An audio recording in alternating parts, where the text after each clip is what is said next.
Well, what a pleasant good evening, good morning, good afternoon, just wherever you're watching KMTV Fun. We are coming to you live on our central studios in the nation's capital, Monrovia. Well, today seems to be a very hectic day in the nation's capital, Monrovia, because the former vice president of the Republic of Liberia and standard bearer of the former ruling Unity Party today announced his vice running mate, and among other issues in the country, deep into what exactly is the negatives and the positives of his running mate pick. So let's join the crew there in the US to begin the show. Good evening to you, Madam Jackie McCay, and welcome to the closing argument. Good evening, Gabriel. How are you doing today? It's a Well, I'm wonderful. very excited, and I'm glad to be on the show today with you. Oh yeah, it's going to be a fascinating show today. Especially given all the exciting things that are happening in Liberia today, or that happened today, because it's already evening time, almost 9 p.m. in Liberia today. So we're looking forward to a fascinating conversation. It's going to be captivating today. So let's go ahead and bring in the rest of the panelists.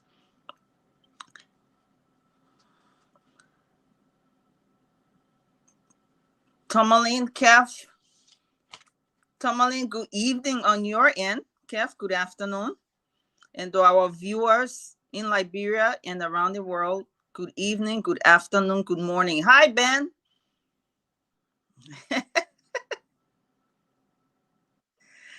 How are Tomalin. you? How are you? Can you hear me?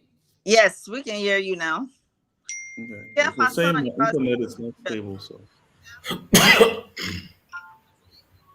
Good evening, Tomalin. I see you with your red hat on. Is there something special going on today?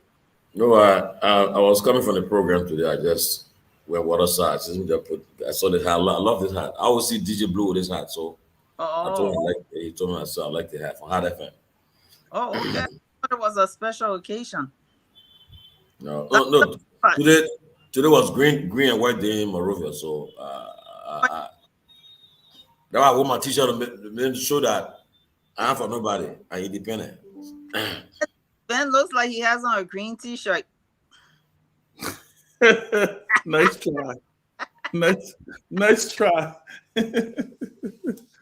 I see you wearing a green T-shirt. Oh, So you know I had to wear green, and they told me Morovia was green today, so I had to wear green. Al- well, Although I didn't it, see activities today, I was working. So, Dr. Peabody, hi. Hey, Jackie, good to see you, and it's good to see everybody here today. Good to see you. Good to see Tim. I like the hat. Good to see Chairman Ben, Keff Thank you, Hassan, brother. and Thank you. Jackie, you as well. Good to see you. You and you too. So what's happening in town today, Ben? You know all your fans been asking for you. People call me today. Where is Ben? Where is Ben? well, yeah. Obviously, I've been traveling, and once when I got here, um, got into got pulled into a lot of discussions. Uh, whether it's the politics, and so it's been interesting. That's why I couldn't make the show the other night, because the other night I was in a long Liberty Party meeting. Right. Many people don't know I'm on the chair of the advisory council of the party. So so whenever I'm present, I have to try to make up for not being present. But it's exciting. It's exciting. Like I say, those of us who are political junkies, these are the times that we live for. This is the moment that we live for. I think the ball is halfway centered. We're still waiting for the CPP to nominate its VSB, as we call it in the political terms. But yeah, I think today Unity Party had her day. I think Mm-hmm. she had her day. There were certain things that I noticed today that I would like to talk about. I'm glad Kula is here. Kula is a sister of mine, very well respected, a rising star in our politics. So it was good to see, and it's good to see that Kula is Kula. Because one of the problems that I've always had with your party, Jackie, I would say this, that I've never thought that you guys highlighted a lot of the young stars that you had, and so it's good to see that Kula. In fact, I think she was one of the MCs today of that program, and it's good to see that she was up front. So I'm looking forward to having a very frank conversation with her today. But yeah, it's good to be back home. Tomorrow we head out. Tomalin, we're leaving at 7:00. Just so you're aware, we head out to Nimba tomorrow. I think I said it. We're going to be heading out to Nimba tomorrow, and we'll be there till Sunday. So. Oh wow! So are you going through Nimba, or you just going to be centered one place in Nimba? No, we're going through. Obviously, we'll stop in Manga, we'll stop in Ganta, and then we end up in Saclipia. So. Wonderful. I don't think I've been to Saclipia though. I was just there last month. Beautiful place. Really? Is it? Yeah, beautiful place. Oh wow! Yeah. I've been to Ganta, San Niquele. I don't think I've been to. And let me send a shout out to my cousin Jackie Bruce. I'm gonna call him tomorrow because a lot of people are upset with me that when they see, you get caught up in all of these things. But I will reach out. I will make my rounds. Beginning tomorrow or so, and then by Monday I will start visiting a lot of people. I think my schedule should kind of tight, loosening up a little bit sometimes in the middle part of next week, or maybe it will not. We may just be looking at the CPP nominating her vice tender bearer, and so we're probably going to be forming part of some of those conversations also. It's exciting. It's an exciting time to be a Liberian politician. It's an exciting time. So Ben, just out of curiosity, because I gotta ask this question: was the CPP actually waiting for Joe Boyka to announce? Why couldn't the CPP get first or announce April, March? Where April is about to end. Why CPP didn't announce? Was it deliberate? Because it seems like it was a deliberate thing that let's wait and see what JMB does first. And if that's the answer, why? Why wait for Jackie? Because you're not nominated vice senate bearer early this time. That the way you come in meditating low jelly. I mean the last election, y'all waited to the 2 days before the nomination period. Okay. No, the CPP is not. They didn't wait for the CPP. They didn't wait. I don't think they were waiting for VP Boyka. I will say this though, and I'm very impressed. Chat room. You saw it in the CPP chat room. You in CPP chat room? What are you doing? What are you doing in CPP chat room? Nah, she not exposed herself. Let's call her. That one of the agent there. That one of the agent. No, but no. I will say I am very impressed. I will say, and shout out to the CPP vetting team. I'm very impressed with the airtight nature of their process. We haven't had any leaks. Nobody's hearing any leaks of people and stuff like that. And I can tell you, some of the information I've been privy to over the last 24 to 48 hours, they have a bunch of options they're looking at. And I think Cummings is going to shock the country when he names his running mate. He's going to shock the country. Some of the options that he's looking at, I think they're going to be fine. They're going to be great people. And I think that then the election will really kick off. I think the election kind of set its pace today. So yeah, but no, they weren't listening to. They weren't waiting for the Unity Party. No. So that male or female? I don't worry.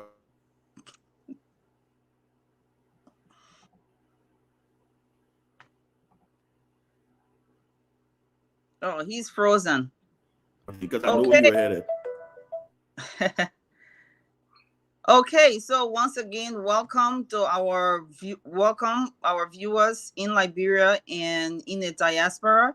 We are about to bring in our guests pretty soon. We have Madam Kula Fofana, who will be joining us from the Unity Party, and she will be letting us know how the event went today. Today, of course, Unity Party unveiled its vice standard bearer at the Unity Party headquarters, Ambassador Joseph Newman Boyka. Everybody by now knows that has named his running mate. And there she goes. Our guest is here. Good evening, Madam Fofana. How are you doing? Good evening, Jackie. Good evening, Ben. Ben, it's been a while. I hope we get to see while you're in Liberia. Good evening to everyone. Are you guys listening or hearing me? I want to make sure because We have this internet issue here sometimes. You can hear me clear, right? Yes, definitely. Okay, wonderful. Wonderful. So thank you again for the invitation. I look forward to having a wonderful conversation around the activities of today and beyond today. But yeah, I look forward to the conversation. And good evening to the rest of the gentlemen in studio, and even those who will be listening to us in Liberia as well as outside Liberia. It's a pleasure being here. And it's a pleasure and honor to have you this evening on our show. Please go ahead and introduce yourself, and then the guest panelists. We have Sam Jackson, Hon Keff Hassan, of course. Our closing argument panelists, Dr. Peabody, Tomalin, Keff, and of course Ben. You know Ben very well. Hey, Ola. Hi, Ben. Hi, Ben. Again, like I said, I wish we could see before you leave. Oh, definitely. I'm sure We will see. Yes, Yes. let's meet. It's been a while. I mean, we've Yeah. just been following online and whatnot. Yes, yes. But I'm here. I'm with the Unity Party. I am the head of the media and public relations here at the Unity Party. So yeah, it's glad to be here. And also, Madam Fofana, you are also a candidate, right? And aspiring right now. Yes, so currently I'm an aspirant. So we just recently had our process in Grand Cape Mount County for the Unity Party because there were other interested partisans who were interested in being part of the party in terms of running on the party's ticket. So there's a whole process of nomination, consensus building, in some instances, primary. So we have cleared that stage and we won overwhelmingly. The delegates supported us. Because we had other partisans and we went through that process. So we are the presumptive candidate because we have our internal issues here at the Unity Party. Once that is cleared, and then as you know, the Unity Party is also in collaboration with other political parties. So there also another stage of reviewing, but once all of that, I'm certain that we will be the candidate on the Unity Party's and other collaborating parties' ticket to contest for the House of Representatives for Grand Cape Mount County District Number 2. Okay, well, we wish you luck with that, and we would love to talk to you more about being an aspirant in Cape Mount County. But let's get down to why we really here at the moment. We are here to talk about the exciting event that happened today. I heard that Monrovia was painted green today. Unfortunately, I didn't get a chance to see, all the events unfolding because of my work. So, you can go ahead and do your. Are you done with your intro? If not, you can go ahead and do your intro, and then we can start with our panelists. Okay, so introduction in terms of, I just said that I am currently the head of media and publicity of the Unity Party.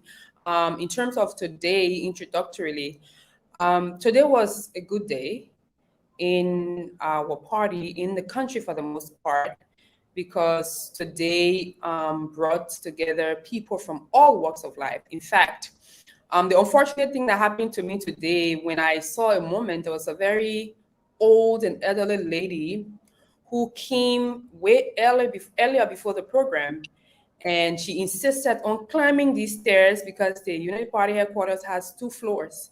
She insisted on climbing the stairs to come all the way, and she had these young people holding her, and she wanted to be part of this whole process today. I wish I had my phone on at the time they had gone off and whatnot. So it was really an inspiring moment for me, especially so just beyond the politics of it, that people have reached a stage that they're really tired of what system we have now, and they want to ensure that we give this government long-term presidency and that a new idea, new team come in place to rescue this country. And that's what happened today. It was just a beginning of people coming together. Of course, whatever happens, there will definitely be other optics of it. But I think for the most part, the positives outweigh the other parts of the conversation.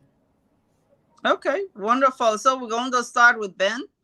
And then from there we'll take it to Sam Jackson. and then Tomalin, and then Munir, and then Keff, and then Dr. Peabody. Well, it's good to see you, Kula, and I'm so proud of you. So proud of you. I think I was saying it before you came on. You represent the finest of the Unity Party, and I'm wishing you well in your efforts in running for the House of Representatives.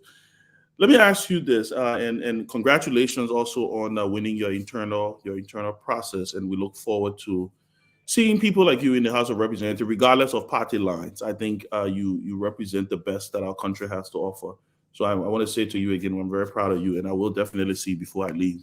Let me ask you a question. I know Jackie is going to romanticize this thing with you tonight, because this is, I see she already got this thing all set up, but I'm just going to go straight for the jugular and ask you this. Something was missing. There was Please don't do that to Jackie. Just let the show run. Yeah, no, we know she been planning, she dropping things in the chat room, all these fancy pictures. She's trying to, yeah. So Jackie, he's just trying to water your energy down. I know what she's trying to do, but let me ask you a question, Kula. There's a picture that we were looking forward to seeing today, and that picture did not show up. Let's call a spade a spade. The most loyal allies of Vice President Joe Boakai were missing from that stage today. Henry Costa, Benani Ure, Yomli Kanga Lawrence, Darius Dillon, Telia Ure, the head of your tag team, by the way. I mean, there was something wrong with that picture today. And I'm wrapping my head around it. And I know you Unity Party people are very good at PR. So you guys are doing everything in your power to make sure that we forget that picture did not show up today. So I want you to explain to the Liberian people why these allies of yours were not there. What happened? What went wrong? Well, firstly, let me say a very big thank you to the team again.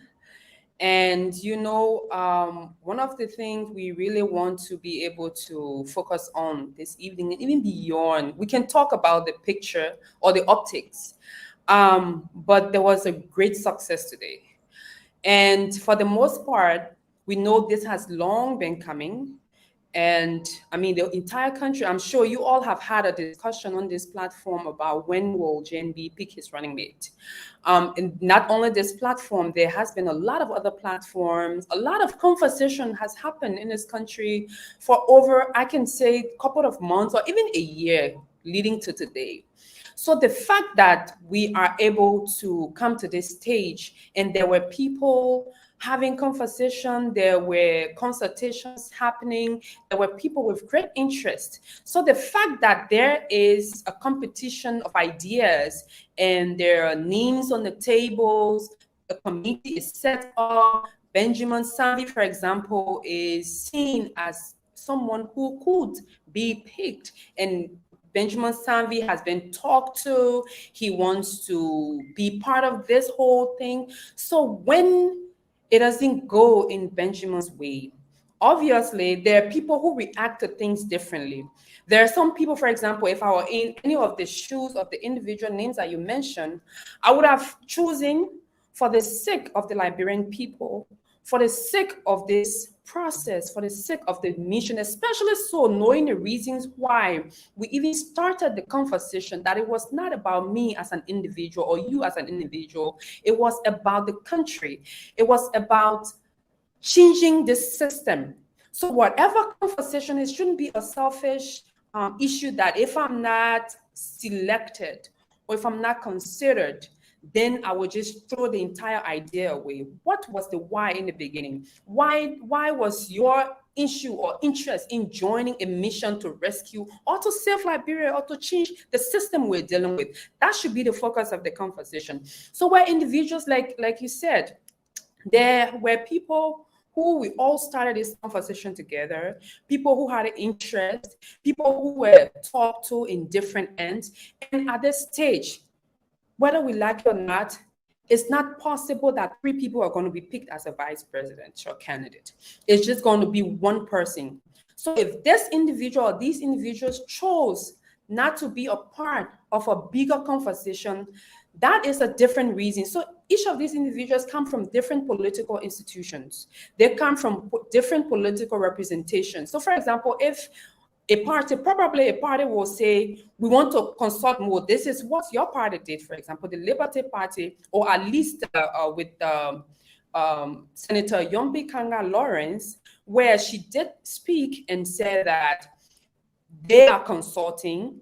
She wants to reach out to a vast majority of her constituencies, particularly the partisan, to hear or to see what is the next course of action. We've not heard from Yuri. We've not heard from my good friend and sister, Tilia. We both are part of the Ellen Johnson Sirleaf Women's Leadership Initiative, the Amuji leaders. I've not heard from Henry Costa officially, even though we've seen or heard pockets of hearsay here and there. But I think for me, I think it was a moment where they all should have stayed. We expected, as a political party, we expected them to come, even if there's some disagreement, because we all knew the why.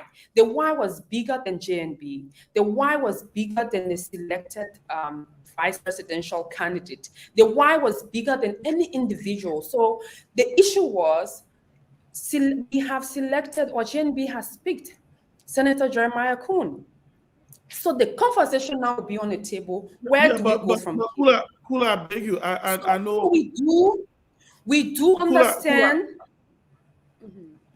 Kula, I know that there's a lot of people on this panel, so I'm gonna just ask this question. I will fall back to give our guest panelists a chance to enjoy themselves here tonight. But my last thing has to do with,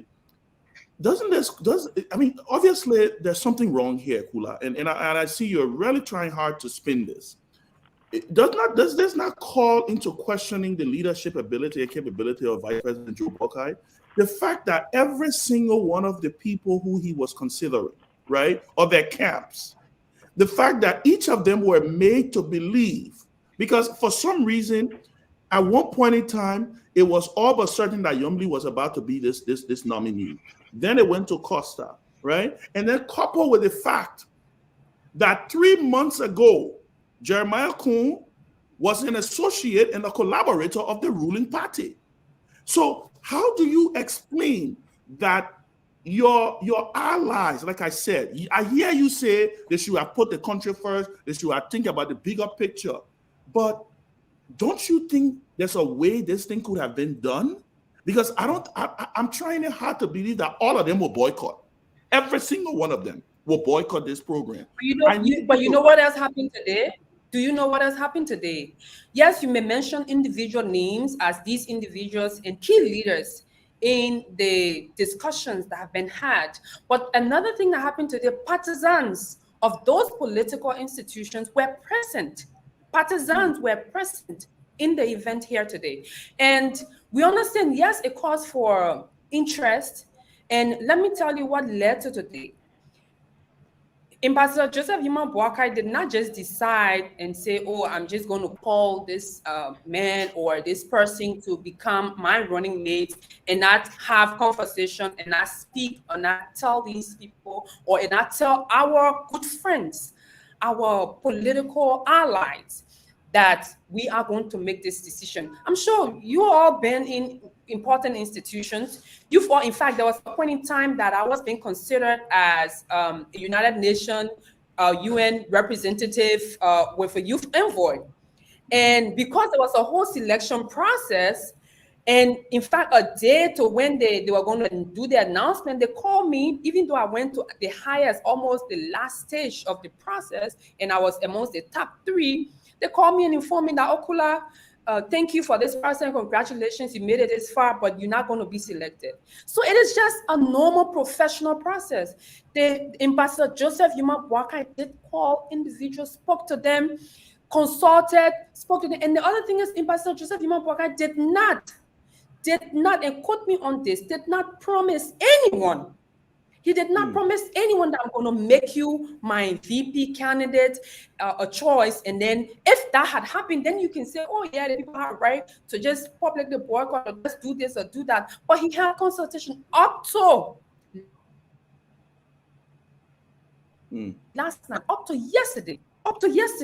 And he informed each of these individuals, because like I mentioned, there was a whole committee set up to consider each of these individuals, review CV, ask the necessary question, do all of the grading, look what the fights are, look at the update. And like he said today, like JMB said today, he never picked Senator Coon because he was a saint. He never picked him because he was perfect. But he picked him because he felt that he's the best and he's the closest to make us win this process. So as a team, he spoke with everyone that, hey, we have been on this journey for a long time. We've consulted, we've talked, we've done this, we've worked together, we've been in this fight. But it's reached a point where a decision must be made. And trust me, Ben, if you're going to even pick George, I mean, for example, you pick you pick Jesus Christ, you pick Prophet Muhammad, people will still have issues. You even pick Prophet Muhammad, a Muslim, I mean, a Christian will say, oh, but why are you picking a Muslim? If you pick Jesus Christ, say, but why are you picking a Christian? If you put both of them in one person, the pagan will say, but why you didn't consider us? So no matter what you will do, people will still have issues with them. So I think the bigger issue or the bigger question tonight should be, I mean, where do we go from here? And my interest is these institutions, especially my own friend and sister, Tilia, a very uprising and young, brilliant woman that I respect a lot, that we've been in places and on things together. And I think it's good for them, especially for people who are looking forward to future political career. Even with Senator Yombli Kanga Lawrence, I love this woman. I'm a feminist. I am someone who have been, I'm sure you know this, Ben, been on the right, on women's rights and advocating. I'm a feminist. I have advocated in this country for issues of women's rights. I will be very happy. I would have been very happy to really have seen a female. However, it is not just about what will make me as an individual happy, but what can get us the necessary win, and will be an opportunity to bring those ideas that she has and others have to this table, to this ticket, and for the good of the country, to put this country first. And it's not about individual. All right, thank you so much for being so detailed. I think it was important for you to talk in depth about that, because I mean that's $1 million question. Is in the newspapers. Everybody is talking about it. All the different media outlets are talking about it. They are wondering what's happening about these closest allies, Senator Lawrence, Mr. Ure, Henry Costa.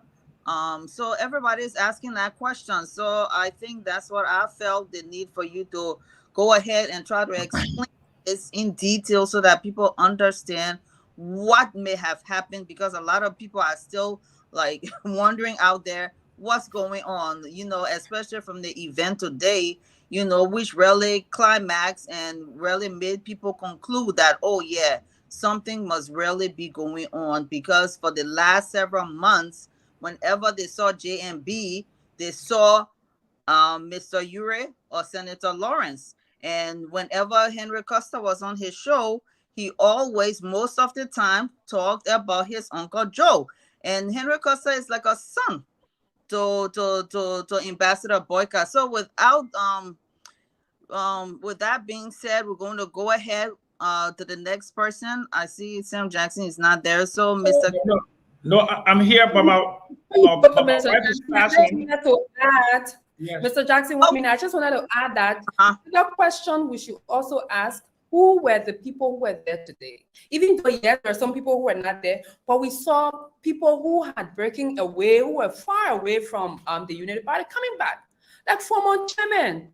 There were a lot of other people who came just because they came to see, what was happening and see and came to support this whole effort. So there was a lot of positive, like I said. So I don't want us to really focus. I mean, it's your show. You decide what to do, but I'm here to inform the public that Ms. Fafana, we see the video over there, but we still have not called since the show started. Please describe what's going on real quick, and then we'll go on to Mr. Jackson. Okay. Yeah. Okay, so here, as I'm seeing the video, this was when Ambassador Joseph Yuma Boakai spoke. After his speech, he was officially informing the Liberian people that he picked a son of Nimba County, Senator Jeremiah Kwakun, as his running mate named Rescue 2. That's when he raised his hand. Say that again? No, I'm saying there he is right there.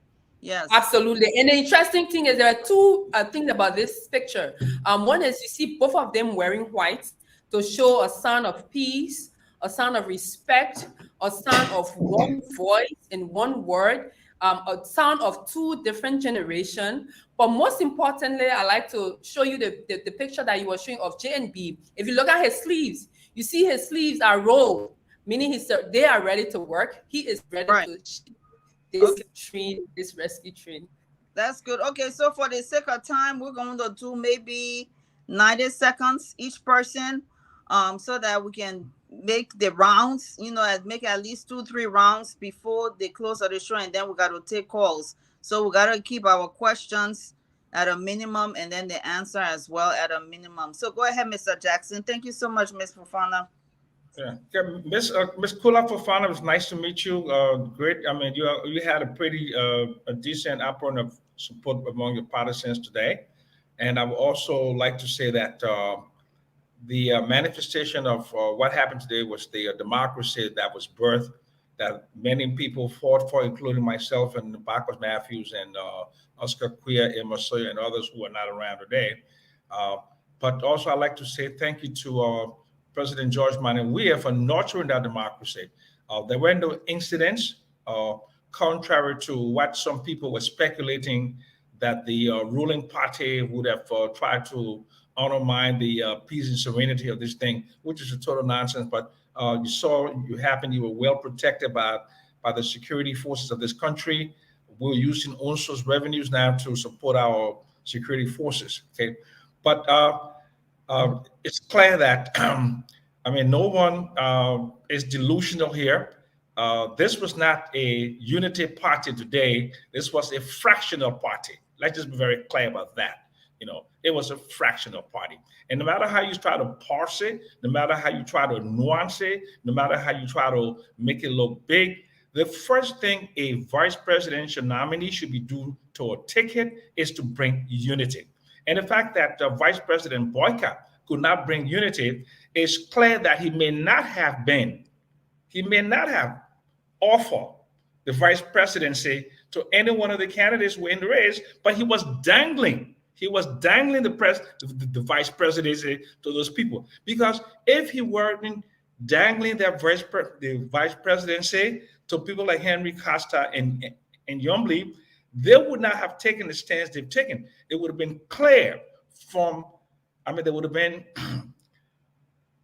no confusion as to but the fact that he was dangling this thing and was using this as a honey and spice to attract him and think that, let me finish, to attract him and think their support, it is clear that this definitely showed that this was a fractional party today, not the unity party. And no matter how anyone wants to spin it, it looked very bad. It was horrible. The optics were horrible. All right, Ms. Fofana, please respond. And this time around, we got to make it quick so we can make it. Yeah, absolutely. Mr. Jackson, nice to get engaged with you. Unfortunately, there are certain things and there are certain people, no matter how white is white, they will tend to paint it black. And it will be wasted effort to try to make them see the white you're trying to see. But the Liberian people themselves will tell you how to did look. You should take, I'm sure you will definitely have people who will be calling from Liberia to tell you what were the perspectives of today's program. So I would just add to what I've said to Mr. Jackson that this piece that he's talking about, it's not only fought for by the people who he mentioned. Yes, we respect the role the progressives played. I have a great deal of respect for the role of people like Dr. Sawyer, Dr. Ishwema Famule. In fact, I work with Dr. Tuba Nasipote when I serve as co-chairperson on the Vision 2030. And I've seen Mr. Jackson in the corridors of power when I served with President Sirleaf as Assistant Minister for Youth and Sports. But that aside, I'm just telling Mr. Jackson that, we have seen Liberian people saw, of course, No matter what you do, you pick somebody, other people will not be happy. What do? You continue your work. You try as much as possible to bring peace. And as they spoke, as both Vice President Joseph, Vice President Joseph McCay spoke, as well as Austin Abero, Jane Lee, and the Vice Presidential pick, Senator Jeremiah Kuhn, they spoke about unity. They spoke about uniting. He's talking about a divided United Party. Of course, United Party was not divided. The entire United Party was here. In fact, the National Executive Committee voted unanimously to endorse Senator Jeremiah Kuhn today. So no, the United Party was not divided. Yes, there were people who disagreed, people who were working with, and they have the right, like I mentioned, but we're still working hard. We're still doing all we can to ensure that we have a united opposition with the United Party leading the train.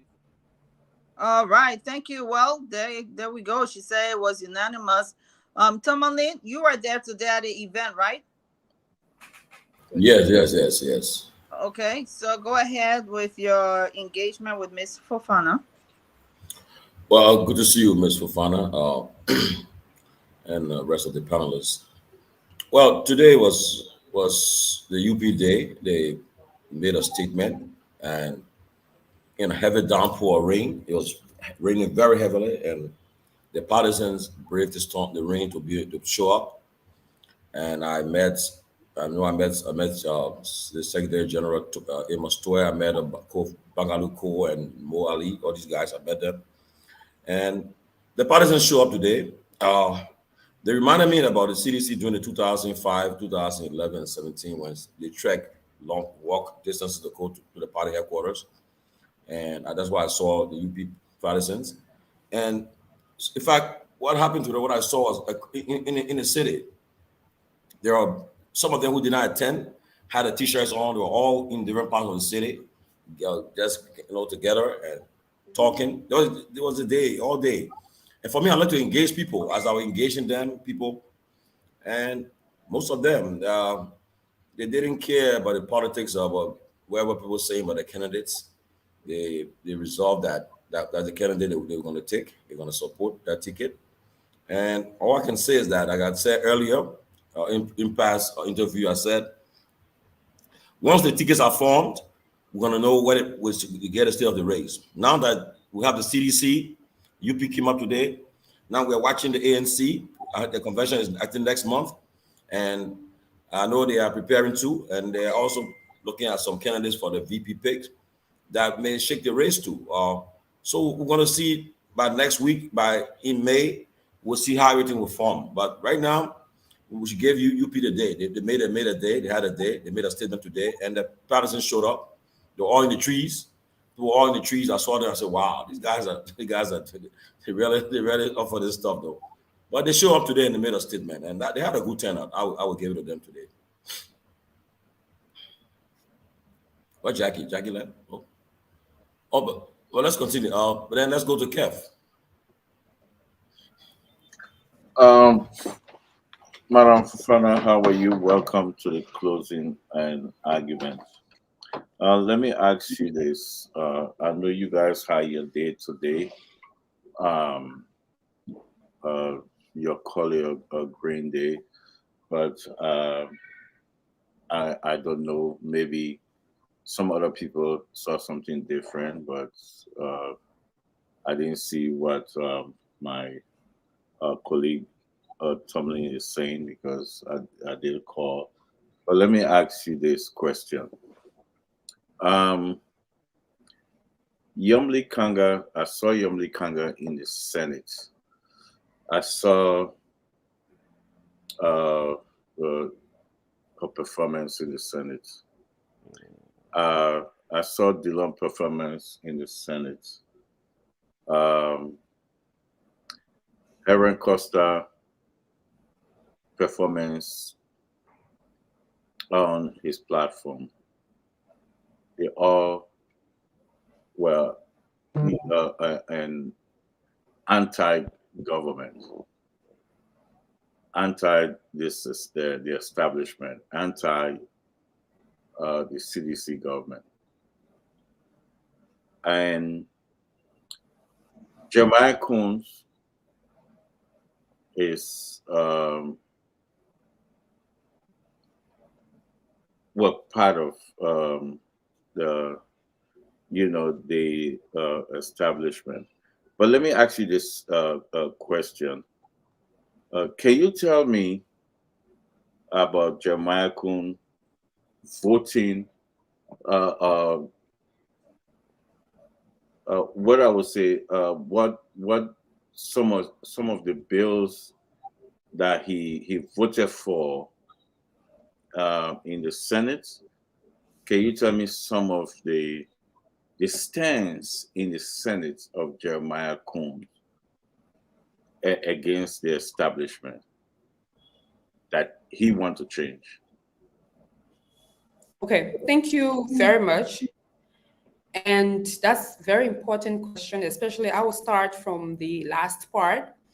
It is not a secret that the party of Senator Jeremiah Kuhn, the MDR, was in collaboration with the ruling establishment before the 2017 elections, and they supported the Congress for Democratic Change.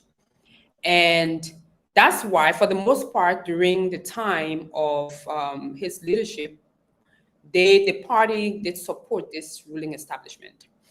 And because of the way in which they've seen the governance of this country, how the country is being run, how things are moving, and the party have said that they cannot support such a system. Madam Fofana, I want to stop you there. Madam Fofana, I want to stop you there. Why would you want to stop me there? Yeah, because we are not talking about the party. I'm talking about Jeremiah Kuhn. You're talking so about... when I want to talk about his record in the Senate. Let's talk about his record in the Senate. Because I just told you, Dillon record in the Senate is there. No, but you did not tell me the Dillon record in the Senate specific record. So I want they all. I told you that. If you give me, Mr. Keff Hassan, if you give me the opportunity to answer the question, do not take me to the MDR. I want to talk about. If you give me an opportunity to answer the question, I will definitely answer the question. Do not pivot. Let's talk about Jeremiah Kuhn. Let's talk about the change. Tell me about Jeremiah Kuhn. I don't want to know about the MDR. Tell me about Jeremiah Kuhn. So let me tell you. Go ahead, Ms. Did not get into conversation or just to go and handpick an individual. We are talking about an institution, and because you're talking about the Unity Party, that's why you're talking about the Unity Party. And if you talk Jeremiah Kuhn's record in the Senate, Mr. Hassan, Mr. Hassan, if you give me the opportunity, I will answer your question. Until you do that, please give me the opportunity to answer your question. I do not want you to pivot. You cannot invite me. Then you want me to answer on your own object or to. You can know how to answer the question. Don't answer the question, Kev. You can go and follow up. If you already know, Mr. Hassan, if you already know the answer, then answer it. It's my question. It's not your question. No, but Kev, you get to how to answer the question. You get to answer the question. I want her to answer my question on Jeremiah Kuhn. You get to answer the question, Kev. No, Tomalin. No, that's my question. We'll protect the guest, Kev. You will not come and just go answer the question. No, that's my question. Protect the guest. I'm not asking for answer the question. You want to answer the question your way. She can't do that, Kev. You can't answer the question. You can go follow up. Mr. Hassan, you ready for me to answer your question now? Go ahead.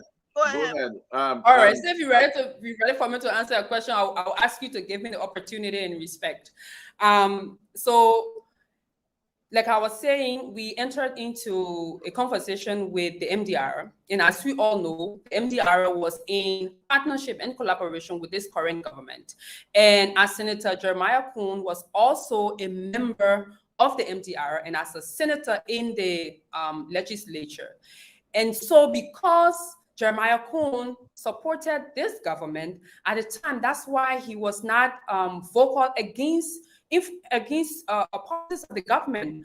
But as the government went on to do things that they did not agree with, that's why we are at this point. And all of talking about specifically the bill that he passed or whatnot, I mean, we can go on and on. Like I said, they have been in conversation or collaboration with this ruling establishment. We're here at this point because they have seen consistently how this government is being run. They do not want, and talking about his track record, trust me, this is someone who have contested 3 times in this country. He was representative in Nimba County for 2 terms in Nimba County. And when he left the House of Representatives, he became a senator of Nimba, overwhelmingly winning the elections. The fact that you have an individual who will convince his people, and Nimba is one of the vote-rich counties and has a large population, the 2nd most populated county. So if the people of Nimba can see this man and vote for him because they're voting for him to represent their interests at the legislature, and because of his track record and what he's been able to do for his people in Nimba County, they selected him more than 1 time. They made him representative twice. And they said the representative position is even limited or lower for him. They made him senator. And he became senator for the people of Nimba County. Now, if you see the number of Nimbans, because even for today's event, we decided that it's only going to be people in Monserrado that we will encourage, because it was just a one-day event. We didn't want our partisans to give themselves hard time. But people came from as far as Sanikole, as far as Cample, as far as Saklepi and all these other places, Ganta, because Ganta, you know, there's quota from here because that was. You're not answering my question. I'm telling you that this man. Okay, I mean, it's up to you. I will not answer your question based on optics. You're asking me about his bill. Well, you can get involved. You can write the national legislature for secretary. I mean, the secretariat will be able to send you that particular information. The number of time, the long, the number. If you're asking me that, us how many bill Dylan has passed, list them, list them consistently. Then we can come to the conversation. But you can do general conversation on one and you expect me to do those one at a time. So I'm telling you, Mr. Jeremiah Kum, initially at the beginning of his term within the Senate, they were in collaboration with CDC. So yes, he agreed with the government at the time. But now, because of the way the government has been run, they're not in that same boat. So he thought that the Unity Party provides the best alternative for the country, the best alternative, and has a rescue mission and has a full arrest platform that this team can move on. And they believe in this. And he's done a lot of other things within the legislature. He's on. Thank you, Madam Fofana. Listen, Jackie, I asked a specific question. We got a lot. I asked you a specific question. You beat around the bush. You as communication, head of the communication director, you cannot even tell us about Jeremiah Kum's voting record. You don't even know the guy. Yeah, we have to move. If you cannot know, if you don't know Jeremiah Coons, you can come in, baby. How can you sell a guy that you don't even know? You don't even know Jeremiah Coons. You cannot even tell us a single bill that Jeremiah Coons passed in the Senate. You cannot even tell us a single bill that Jeremiah Coons sponsored as a communication director. You don't even know the guy. Kev, I will not allow you to choose a guy. You choose a guy that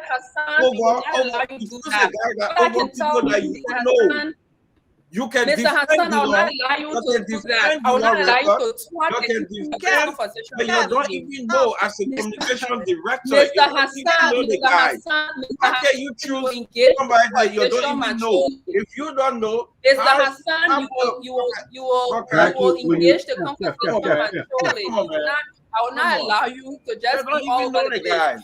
Okay, as a communication you know the guy. So what do you bring?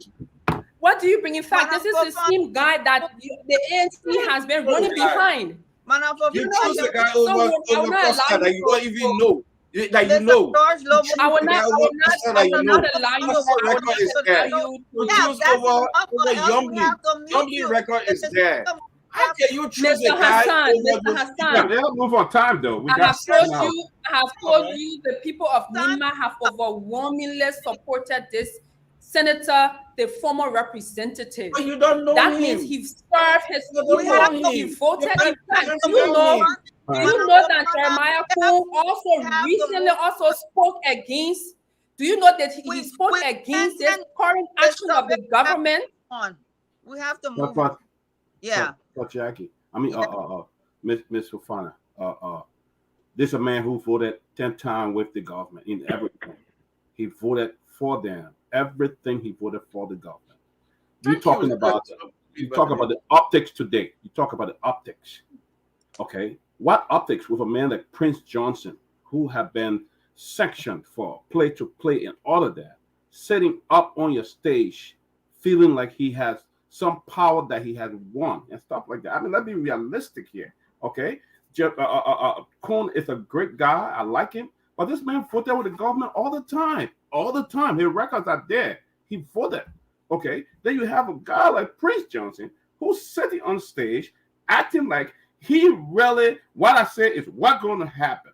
How will you account for that, Ms. Fofana?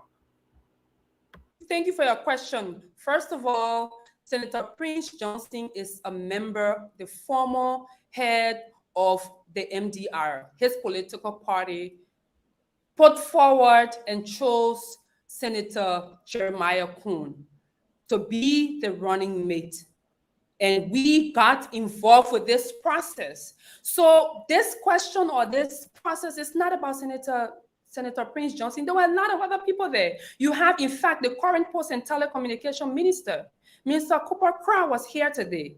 So it is not about Senator Johnson. We are discussing this person who's going to be the vice president of this country. And this is a person who is going to work with His Excellency Joseph Yuma Boakai. And this is something Prince Johnson is not on the ticket. He's not going to be on the ticket. He's not going to be the vice president. It's Jeremiah Kuhn. So let's talk about Jeremiah Kuhn. You talk about he voted 10 times for this government. I just told you that initially when they got involved into this process, they were collaborating with this government. They were collaborating. But now that the government, they're seeing the way in which the government is carrying the country, they do not want to be involved in such a thing. So that is why we are at this point. So I don't know all of the different things that you guys are coming up with, but we are at this stage now. We are here now, and Senator Jeremiah Kuhn was selected as the running mate to His Excellency Joseph Yuma Boakai. Okay, he introduced Prince Johnson as his father, and now 5 more months into election is now. That's the time he can see that the government is not doing the right thing. In the past, he sat there and voted with them, but now 5 more months to election, now the government is not doing the right thing. Is this the kind of people who want to lead our country? When we blame the government for corruption, and we bring somebody who voted with them more than 10 times? I mean, come on.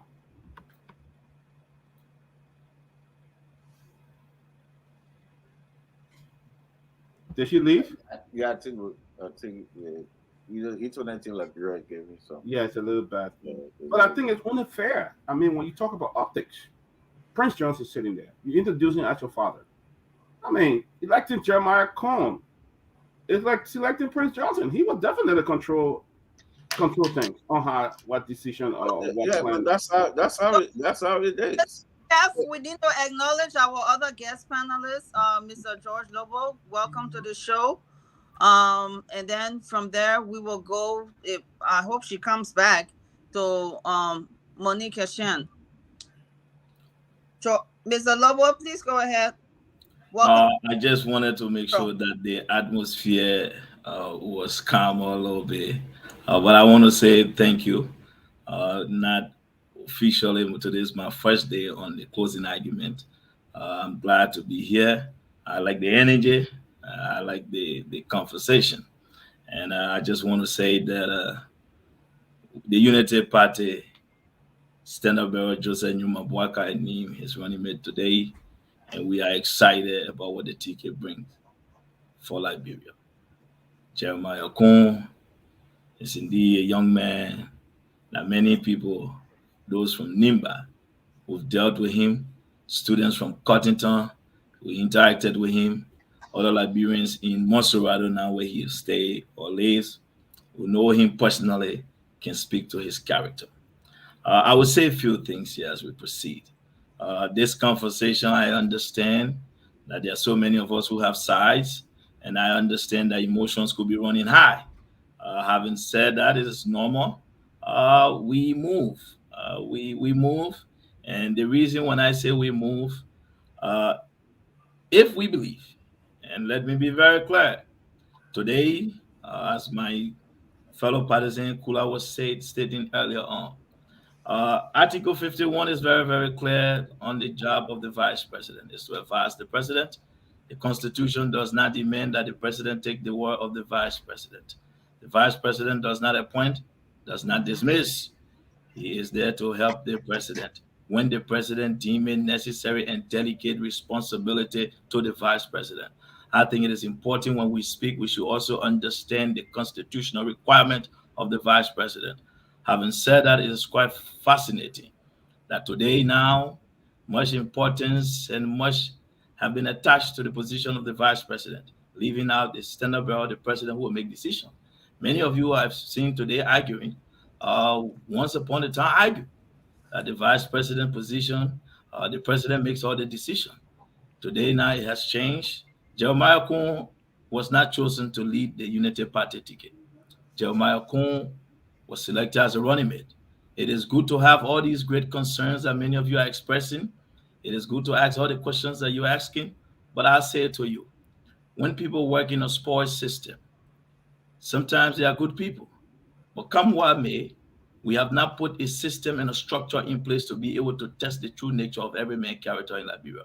We've not created a system to hold people accountable.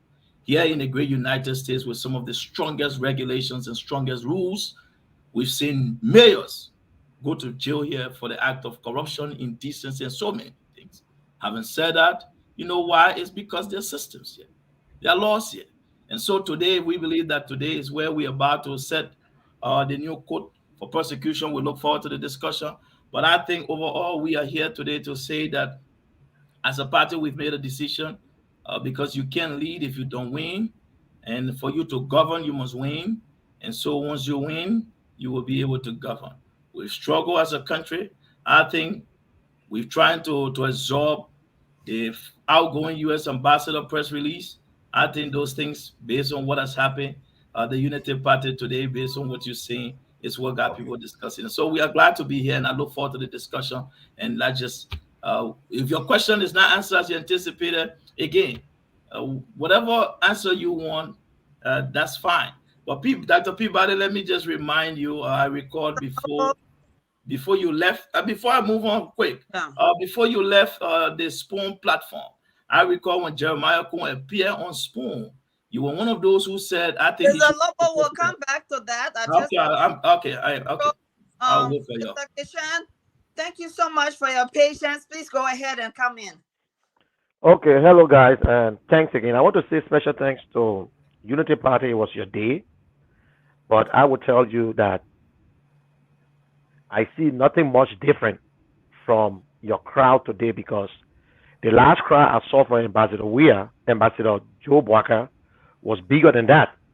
And I expected more people, because if you are in a collaboration or self-made collaboration where there's no document signed, I expected that place to be overcrowded, or take it to ATS, then I know you are prepared. But let me say this. It just shows us that how the CPP broke apart. There were people in the CPP who stood by Mr. Bwaka and said that, oh, we're going to support you, Mr. Bwaka. But you know, they made a mistake. They never signed any collaboration with the UP, and you went aside, you went your way. And during a selection, 2 months to the time, just 1 month ago, Jeremiah Kuhn was in bed with George Weah. But at least you should have shown little respect to your colleagues, because they were supporting you. They already said, Mr. Bwaka, we're going to support you. But they are in another political party. I think you are to say, listen, if these guys don't show up to this program, I got to do everything for them to show up to this program, or we have to cancel it. I have to convince Heron Costa, talk to Yombi Kanga, but the damage is done already. But The Mr. damage is done. If you say the ordinary partisan from ALP show up, I see nothing. I watch the show, and the best seat in the house is the one I always watch it live on TV. I don't see no one over there say ALP, but the leaders of ALP, the leaders of from the Yomri Kanga, the Henry Costa, I think you guys made a big mistake, a very big mistake. Just 1 month ago, I said that. Say this again. Unity Part and Jeremiah Kuhn was in there with George Weah. And I want to make this clear to my sister Kula here. ANC was not running behind Jeremiah Kuhn. There were people there who talked to Jeremiah Kuhn whether he can go Mr. Cummings. And Mr. Prince Johnson appeared on the same Spoon show, said that Jeremiah Kuhn will not do anything without me, Prince Johnson. So Prince Johnson, Prince is all over the place. Jeremiah Kuhn is a young guy, a nice guy. But Prince Johnson is running the show. So you can't push yourself. But the only message I will give you, at least you got a running mate now. The election, the campaign is about to start.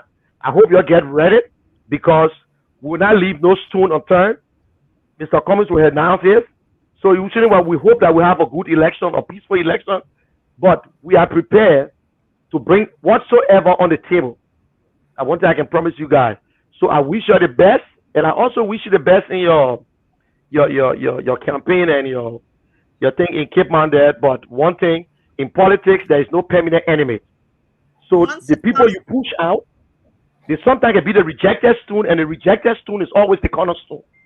So you push them out, but I don't think you can get them back. I want to be honest with you. I said it. I made a post. I said ALP will not attend, and I still reading my post, and I see all the insults because I saw the letter signed by Jethro. They say it was a fake letter. But we continue to say these things, but you will get to understand. So let's continue the show. Thank you very much. On the response, but before Madam Fofana can come in, where did he go? Before Madam Fofana can come in, I remember clearly on one of the networks when Senator Kuhn was on, he did admit that there were engagements between the ANC and him. He admitted that. So for ANC, you know, I'm moderating, so I can't be part of the panelists, but I'm just speaking facts that were out there. So you can go ahead, Madam Fofana, and respond, and then we go to Sam Jackson, and then we go to Mr. Lobo. I can say for a fact whether, you know, I can see a full name. I see the general, but say that again. Kishen. Kishen. Yeah. Kishen. Okay, Mr. Kishen. So I can say for a fact that the ANC, whether you want to put it as individuals within the ANC, I know they approached Senator Kuhn, in fact, with some promises of some handsome reward to be part of this process and to also go as running mate to the Senator and political leader of the ANC, Mr. Alexander Cummings. So to come here and say, oh, the ANC did not, it was individual, it's just saying the same thing, whether it's individual or not. But on the other side of this conversation, I know the internet here had little issues. There was some conversation I didn't get, but I think for the most part, like we said, I know the excitement, and they speak this evening, the pick, meaning Ambassador Joseph Yuma Boakai and Senator Jeremiah Kung ticket is sending a serious shock waves to all of you, including the ANC, even the ruling establishment. That is for a fact. Even the current government, everybody trying to figure out where we and what this. At the end of the day, you can only make key decision when you are at the executive mansion. And you say, oh, Senator Johnson is going to be the person who will speak, he will do this, he will do that. I mean, again, we saw that, for heaven's sake, we have President Weah, and we have the former wife of ex-President Taylor, who is noted as a notorious, he was a warlord and whatnot. But this does not justify anything. But I'm telling you to say that the person on the ticket is Senator Jeremiah Kuhn, the person who's going to be the vice president of the Republic of Liberia. We understand that he has seen Senator Johnson. Senator Johnson has supported his political journey for a very long time. He's seen him as a godfather or respect. But the onus now will be on the incoming vice president to be himself, to be his person, to stand up. And we are telling you that this man, a 45-year-old, strong, energetic Nimbayan, a vote-rich Nimba, is prepared and ready to be Liberia's vice president. He's not only going to be the vice president for one side. Thank you, Madam Fofana. But what I do know from of Senator Kuhn as well is that in 2011 he did campaign for Unity Party. Oh, absolutely. And in 2017 as well. So a lot of people feel that he is just a new kid on the block. Really, technically, he's not, because he's been affiliated with Unity Party since 2000. It's important that we throw that out. George Lobo, please go ahead and chime in. So just where of my partisan left off, I want to, when I come to these discussions, I think it's an opportunity for us to provide license where people need to be able to take corrections from. You know, I would say this: if you support Mr. Cummings, I think you should try to market Mr. Cummings' agenda and stop questioning people's judgment and decision making, because Mr. Cummings has not shown to have any good judgment. He has not exhibited that anywhere in Liberia. He was brought to Liberia on the phrase, "We can't keep doing the same thing and expecting different results." We know how that phrase has ended. He was supposed to be the man to put in place systems and structure. We know how the handling of the CPB framework document went. We'll put that aside. It's so funny, Money Kishan, my good friend and big brother, would say few people in the ANC. When Senator Kuhn spoke on Spoon, he said the ANC. It was up to your party to come to the Liberian people and deny it. That's what institutions do. That's what organizations do. Okay? So he said it, he didn't hide it. So for you to sit there and say few individuals, that's dishonesty to the Liberian people. And we need to set the record straight. Having said that, I will say again, I find it fascinating when I hear you people talking about Senator Kuhn today and Prince Johnson. Mr. Cummings gave Prince Johnson over $50,000. You people didn't see that? Mr. Cummings on Spoon, former Chairman Lavia Gu said, and I quote, that Mr. Cummings will embrace and work with anybody until he gets to the mansion, even if it was a thief. Oh, so when did that change? As a result of that, Mr. Cummings has demonstrated his actions by embracing Louis Brown. And Money Kishan, you said that if we had a so-called collaboration, the place should have been packed. Granted. Let's just take your theory, for example. You pay crowd to go to SKD, you could not fill outside two places. We did not pay people. So which crowd were supposed to be packed? When you pay people, you could not get a crowd. Look, we've come here to be serious about the conversation. And I want to say this. We have a ticket. We are digesting the reports and press release of the outgoing US ambassador. The suffering of our people cannot be ignored. And I will say this now. We are on the campaign trail.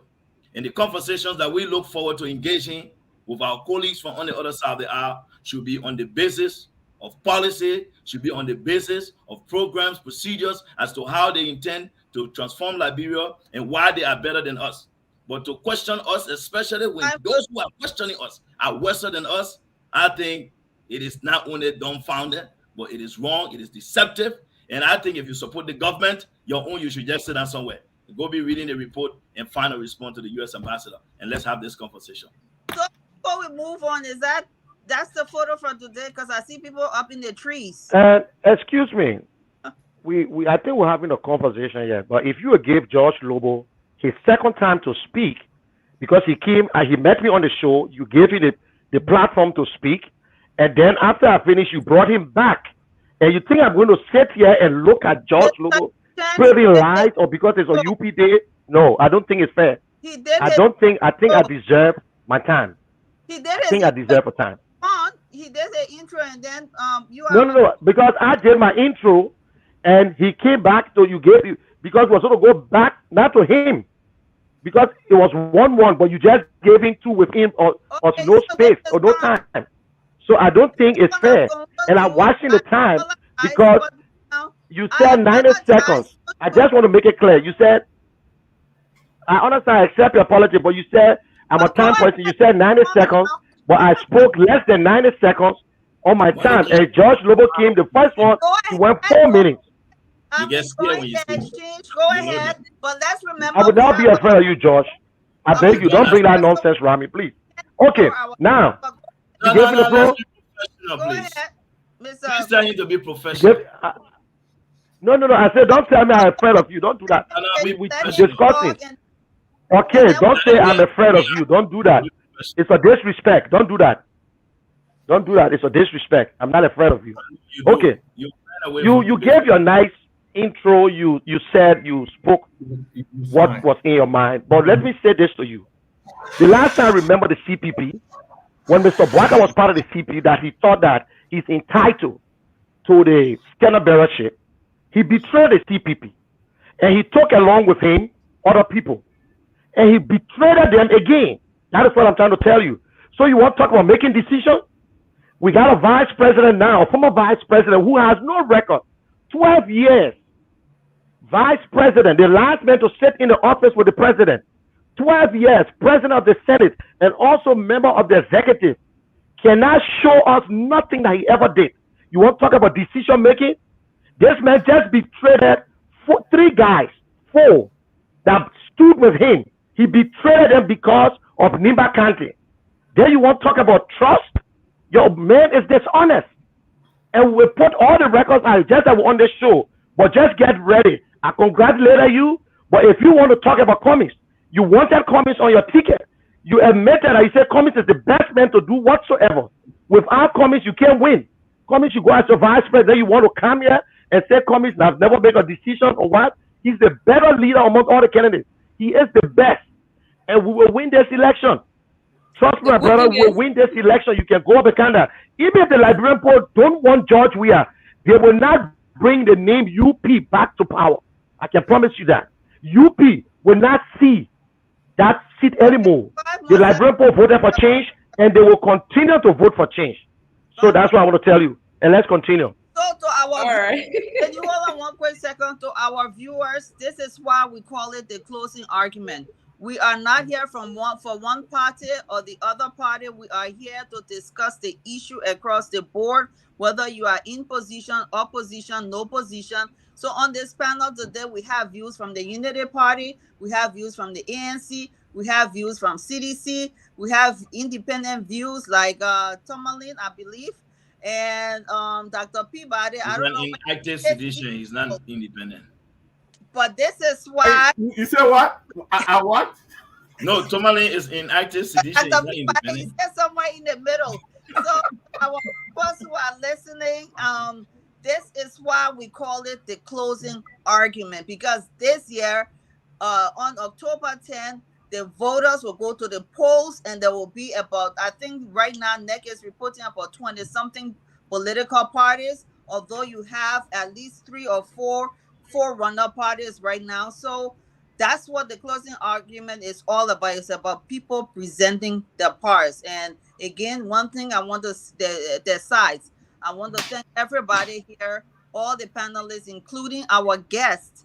Ms. Fofana, thank you so much for your patience, and thank you for being here. Thank you, our guests, and let's continue. So Thank you. yes. Would you like Yes, to thank you. respond to any of Right. Ms. Fofana? Right. So one of the things as a, I'm an English lecturer at the University of Liberia. I just wanted to correct Mr. I said Hassan or the general that the word is not betrayed, it is betrayed. So the past tense is betrayed. B-R-E-T-R-A-Y-E-D. All right. Thank you, Professor. Back to the issue. I'm not a professor, I'm a lecturer. Okay, thank you, Madam Lecturer. All right. But coming back to the conversation, I see how the ANC, the other political parties are really very jittery when it comes to the ticket and trying to do all kinds of things or make all sorts of comments against this ticket because they realize that this is the winning ticket. This is the ticket that is going to make this government a one-term government. This is a ticket that is going to make Liberia what it's supposed to be. This is the rescue mission ticket. And today, Rescue 1 picked Rescue 2, and we, as members of the National Executive Committee, overwhelmingly voted to endorse Senator Jeremiah Coon. So I can get the frustration with the ANC, because this is someone that the ANC chased. I can get the frustration from even the ruling establishment. In fact, interestingly, during these last days, we saw elements within the CDC using the traditional leaders to go behind the MDR, to beg the MDR to have the senator work. In fact, interestingly, they wanted to make Senator Jeremiah Coon the campaign chairman. Those promises were on the table. They also, all the other parties, including the ANC.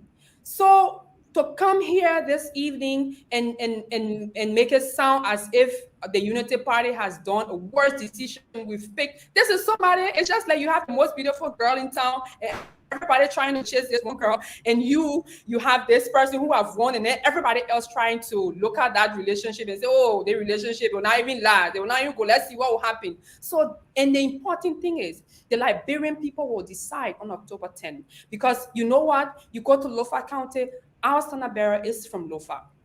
You go to Nimba County, the vice standard bearer, and Nimba County is a vote-rich county. And that's the argument. Let's forget about all these pettiness, all these other things. The argument is about numbers. You go in the legislature, it's about numbers. It's about the votes. Madam Fofana, listen, Jackie, I'm interrupt her. No, Jackie, this is a closing argument. I'll interrupt her. Yes, no, Jackie. Are you the host of the Jackie? Are you the Jackie, I will interrupt her. She's saying the only thing they concern of is the vote-rich county. Are you the That's timekeeper? what she's saying. This is Jackie, our no. guest. Jackie, she's saying, that's what she's saying. I will interrupt her. The only thing she's saying here, vote-rich county, vote-rich county, but nothing about Jeremiah Coon's record. In fact, what party you Nothing but Jeremiah Coon record. So you telling me that's all you're there for? Vote-rich county? What's your party? What's your party? Tell me now. Tell us, what your party is? Jeff, do you have a party? Because I know you support. I'm not sure if you have a party. I support the government.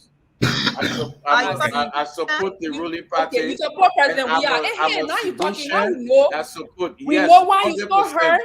We know why you're so hurt. We know why you're so pricked, why you're so jittery, because this is the winning ticket, because this is the ticket that's going to take the fight to your doorstairs. This is the same fellow that your CDC ran after. You begged this man because the relationship was falling apart. You had then President We had to go on the radio to insult the MDR, insult people with the MDR. When you hear now today, you're not giving me a chance to talk. Beg who? But for Beg who? Kev, we're going over the Tomalin George. Beg who? No, you tell me. It's my turn. It's my turn. Beg who? Okay. Let's engage. Okay, so Madam interrupting me. It's my turn. It's my turn, please. That is his distractive. Mr. Hassan, it's Mr. Jackson time. Please respect your colleagues, because I hear you can interrupt. It's not your turn. I did not allow you to speak. Okay, so you need to remain quiet, please. Mr. Jackson, go ahead. Okay, look, I heard the learned lecturer. As a matter of fact, I have a partner who will be lecturing at the University of Liberia, commercial law through 7 through 8. So I will introduce you guys. But listen, that's not the point. You said something here that I just want to basically. You said there were shock waves in the city of Monrovia today. There was no shock waves. There was a whimper, and that's a good word, whimper. Okay. The second thing is that the only shock waves was on the Potomac. The people in Washington, D.C., who sanctioned Prince Wyatt Johnson, they were in shock. This is what in shock and awe for the people in Washington. The United States government has sanctioned this man, and he's sitting on the dais, and You know, the Global Magnitsky Act is very clear. It's unambiguous. There should be no collaboration or transaction between any sanctioned individual and others. So you guys risk being sanctioned. The other thing you said that you are comparing Prince Johnson's participation, warlord, the dismembering, live streaming of President Doe, and you want to compare that to Joel Howard Taylor, you should apologize to Joel Howard Taylor. Joel Howard Taylor is a woman, was a wife, former wife. You cannot attribute the acts of warlord Charles Taylor to Joel Howard. So you really should call Sue in the morning and apologize to her. You really, really should. How can you mention Joel Howard Taylor in the same sentence? Let me finish. Thank you, Mr. Jackson. I haven't been talking for 90 seconds. You want to give me? You got to give me my time. Let me finish this thing here. Okay. I've been nice and cool. Let me tell you. Then you say, yeah, I've been very quiet. Listen to me. Go ahead, sir. You said Jeremiah Coon is only the vice president. Jeremiah Coon is only going to be the vice president if Joseph Juma Booker was a spring chicken. He's an octogenarian. I'm a septuagenarian. I'm 70 years old. I'm not planning a political future. This man, praise be to him, he's wearing a mechanical heart. And I'm praying for him to live to be 150 years old. But the fact that you are putting Jeremiah Coon, a protege or a puppet, Prince Johnson being the puppeteer, near the presidency in a heartbeat, literally a heartbeat for the presidency, this tells me that anytime this man could go. The other thing is that this choice of Jeremiah Coon was a betrayer. Joseph Jima Booker has demonstrated over and over that he has betrayed Ellen Johnson Sirleaf. Let me finish. He betrayed Ellen Johnson Sirleaf. He betrayed Mo Ali. He betrayed Amin Modad. He betrayed Benin Ure. He betrayed Yomi Kamba. He betrayed Henry Costa. He dangled the vice presidency in front of these people. Okay, Henry Costa, as early as 3 or 4 days ago, was telling all of his colleagues that he was the presumptive vice presidential thing. So please apologize to Joel Howard Taylor for putting her name in the same sentence with a warlord. Thank you, Mr. Jackson. Ms. Fofana, and then So thank you very much. You know that the act of listening is a very important act for all of us to learn as we in the public space, in public theater, and trying to inform the public. At no time there was a specific comparison with Prince Johnson. I said you did. You mentioned her name. Mr. Jackson, wife of that's what you said.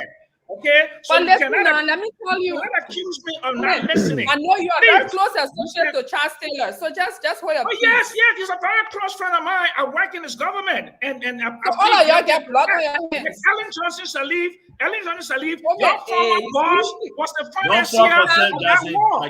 Ellen Johnson Sirleaf, your former president was the financier of that war. So Mr. Jackson, Ellen Johnson Sirleaf, Mr. Jackson, question. Allow her to answer your question. Mr. Jackson, you can't Mr. Jackson, Mr. Samuel Jackson. I think you should be Fofana. Mr. Samuel Jackson. Mr. Jackson. Mr. Samuel Jackson. Give her a chance to answer, and then we'll go to George Lobo. Go ahead. You know, the important thing about this platform and the people listening, is important for us to do justice to the people who will take the time to listen, to learn, to understand the happenings of our country. So it will be important to play, like I said, the act of listening. I resent you lecturing me about listening. I resent that. Mr. Make your point. Why would you dissent that? Because you're speaking across the floor. Make your point. Do not tell me. You were speaking across the floor. Mr. Jackson. I'm a teacher, so any opportunity to teach, I will do that. So the people who listen, because I have people in Liberia who even listening, you know, now in Liberia it's late, it's past 8, and I have been up since last night, actually, to be able to prepare for today, and then I consented to be on the show. So the fact that we all, including yourself, has sacrificed our time, it will be important that we respect each other and give each other the opportunity. When a question is asked, we answer them. If you do not, you don't have to agree with my answer, but I'll tell you what I have to tell you. With that said, Mr. Jackson, what I did say, and I'll say that again, is that people, because this conversation is not even our collaboration that we're in with the MDR. It's not about Senator Prince Johnson. It's not about Prince Johnson. Prince Johnson is not on the ticket. He's not going to be on the ticket. But what you and others consistently have done is to make this about Prince Johnson. You went on to say a long line of people in Washington are angry or are sad, or there was a sharp wave in Washington to be surprised. Washington knows that Brain people voted Senator Johnson. Washington knows that Nima County voted Senator Johnson. Washington knows that. The fact is, in fact, the very same Washington you're mentioning, Washington knows that our current vice president is the former wife of a former warlord who is currently serving jail term for crimes he committed in Sierra Leone. That is a fact. That is a fact. Is it not a fact? I'm not adding anything. It is a fact. How can you parlay actions of Taylor? You are trying to associate Senator Jeremiah Kuhn with Senator Prince Johnson, and I'm telling our current vice president is the former wife. It's not a lie. It's a fact, and it's there. You see that. That's disjointed, man. Completely disjointed. Remember, man, don't come to the conversation like that. That's a fact. That is illogical. Can I ask her a question since she's on the floor? Yeah. No, we will come to you. Tomalin, please come in. Well, I'll be short because I won't give the guests time to talk because it's their program. So, but let me just say this.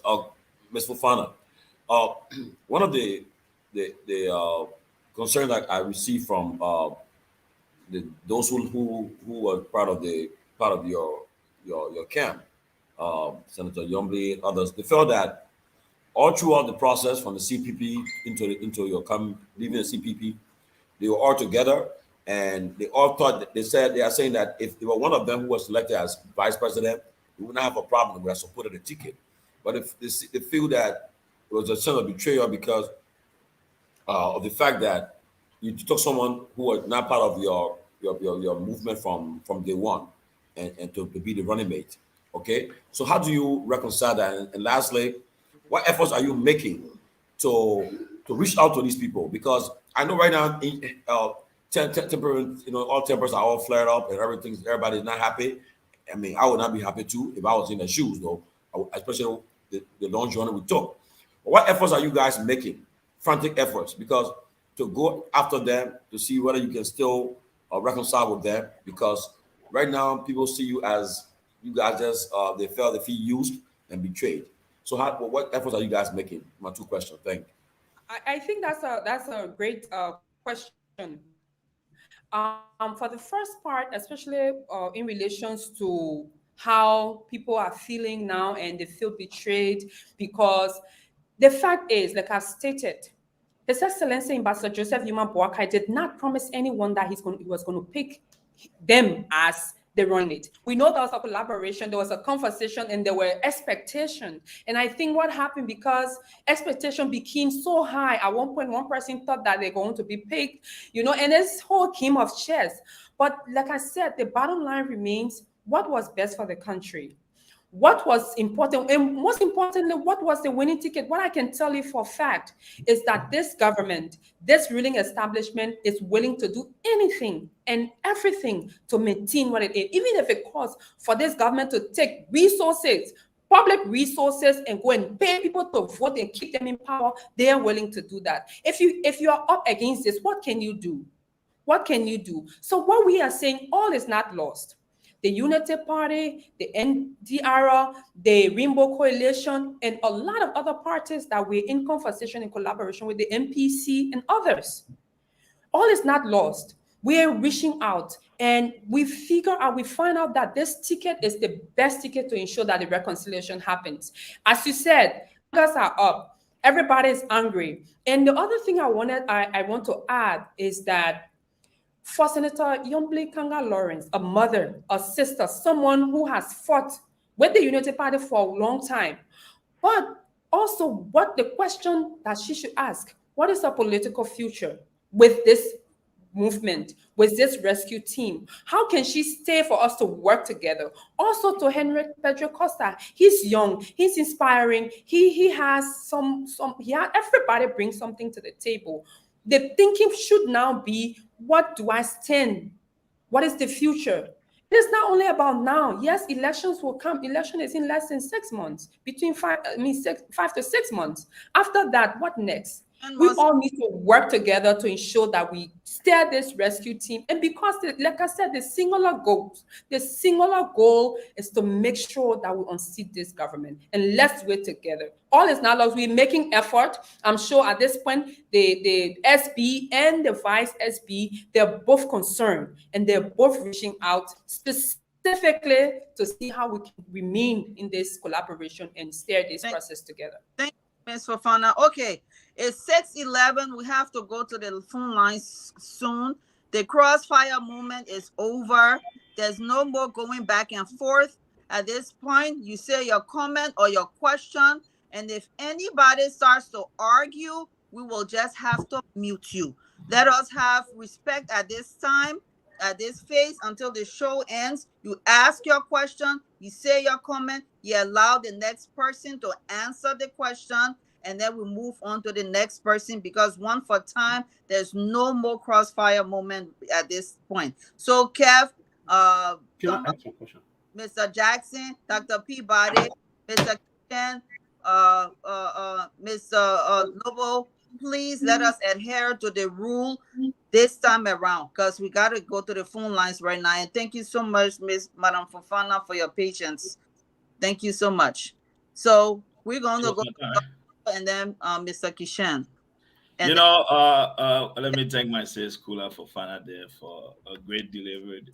But I find it fascinating that surrogates and proteges of the government, beneficiaries of the most corrupt regime, one referred to as kleptocratic by Washington, that is concerned. As a matter of fact, Washington representation in Monrovia just put out a press release where, to sum that press release up, the outgoing U.S. ambassador said the government lies. The government has done nothing outside of Monrovia to benefit the people. The government has been all about looting and stealing, and that the government is incompetent if you absorb that report. So if Washington is really concerned, I think we know why they are worried, because their press release from the ambassador is the clear indictment. Not only that, our friends from the international community have always been worried since this government came to power. Less than 6 months in power, the 9 ambassadors went together and wrote a letter asking the government to return their money. They've always been worried. So I think Washington has been concerned about a government where its president abandoned the country and leave for 49 days trying to break Jesus' record of 48 days in the wilderness. I think surrogates of the government should keep quiet. Our people are suffering. But to my brothers on the other side, I just want to use my time wisely and say, look, we've announced a ticket. I'm not going to spend time going back and forth. People want to talk about Prince Johnson. This is not about Prince Johnson. I know Jeremiah Kuhn from Ganta City. I grew up in Ganta, so I know Jeremiah. Yes, Prince Johnson, no one has argued that he has not committed atrocities. No one has questioned that. We've been very clear about our records. But I find it interesting that people who support the CDC government will want to speak about Prince Johnson, who they dance with, who supported them. Not only that, the CDC government has appointed former rebels, like Kyle Farley, who is the superintendent in Granger County, the superintendent in Sando County. Should we state the records here for the people? Look, we want this debate to be about what has the CDC done to improve the living condition of our people, or how the ANC intend to govern Liberia. All these jittering back and forth, folks, we are about to start campaigning. I'll say this. As we get on this platform now, we got 4 months to elections. We've had the time to question it. I think let's make this debate about our platforms and let it be about the issues that confront the people. But all those little distractive tactics is not important to us now, because you know why? And just for the records, when Prince Johnson in 2017 said he was going to support the CDC. Jeremiah Kun told Prince Johnson, I will not go with you. So this notion that he's a puppet is a blatant bloody lie. When did he become a puppet? When he told Senator Johnson, I will not support you. And he supported and campaigned for Ambassador Boakai. So listen, look, folks, our people are suffering. And those who were out there today, it's so funny that the government have printed shirts and sent buses out for people. We saw their party headquarters. And to hear surrogates of the government say nothing happened in Monrovia after the rain, like men who we know to be afraid of rain. And if you look at the pictures from the scene, it is clear. We've had so many dishonest people in our society. 5 seconds. Thank you all. Okay. Thank you, Mr. Kishan. And then we'll go to Dr. Peabody. Keff. Okay, and I listen to everyone. I have a question for Kula, but I will make a statement before maybe I will ask the question. Because I listened to her talking about collaboration. I don't know if there are special names or there were any documents signed. Well, I want to clear the record here. There will be no ANC on the ballot. It's CPP. Yeah, I hear you talking about ANC. We are in a collaboration recognized by NEC, CPP, and Mr. Cummings is the standard bearer. I want you to get that one straight. So if you say people from CPP, ANC were talking to Jeremiah Kun, and Mr. Cummings refused to sit with Prince Johnson because Prince Johnson was the stopping block. So we cannot just sit with Prince Johnson because we determined to bring the war and economic crime code to Liberia. Is Mr. Vice President decided to do that? No. But now what I want to say is, you talk about Louis Brown. There's no way you can compare Louis Brown and the Prince Johnson. Prince Johnson is a warlord. He's a killer. He's been sanctioned by the American government. So I don't care whoever you choose to go as your vice president. It is your right. But what I'm saying is that you were in a collaboration. You put 4 parties together. You left for no reason. You took along 3 other guys with you, and you left them on the wayside. The damage is done. We know it's UP or whatsoever. So my thing, you signing document with all these parties you calling, or they just joining UP, or it's just going to be the name UP on the ballot, on the ticket. You choose. You can answer it or not, but I just want to know because I hear you talking about collaboration, and you name about 4 different parties. That question you're asking, or are you making a statement because you look like yes, I want to know if you sign collaboration because I hear you talking about collaboration. Also, you want to know if we did sign any formal agreement? Yeah, because I hear you talking about collaboration. Yes, and I say the same name UP. So, but you just named 4 political parties. So let me provide the ALP. Yeah. Would you let me provide the information?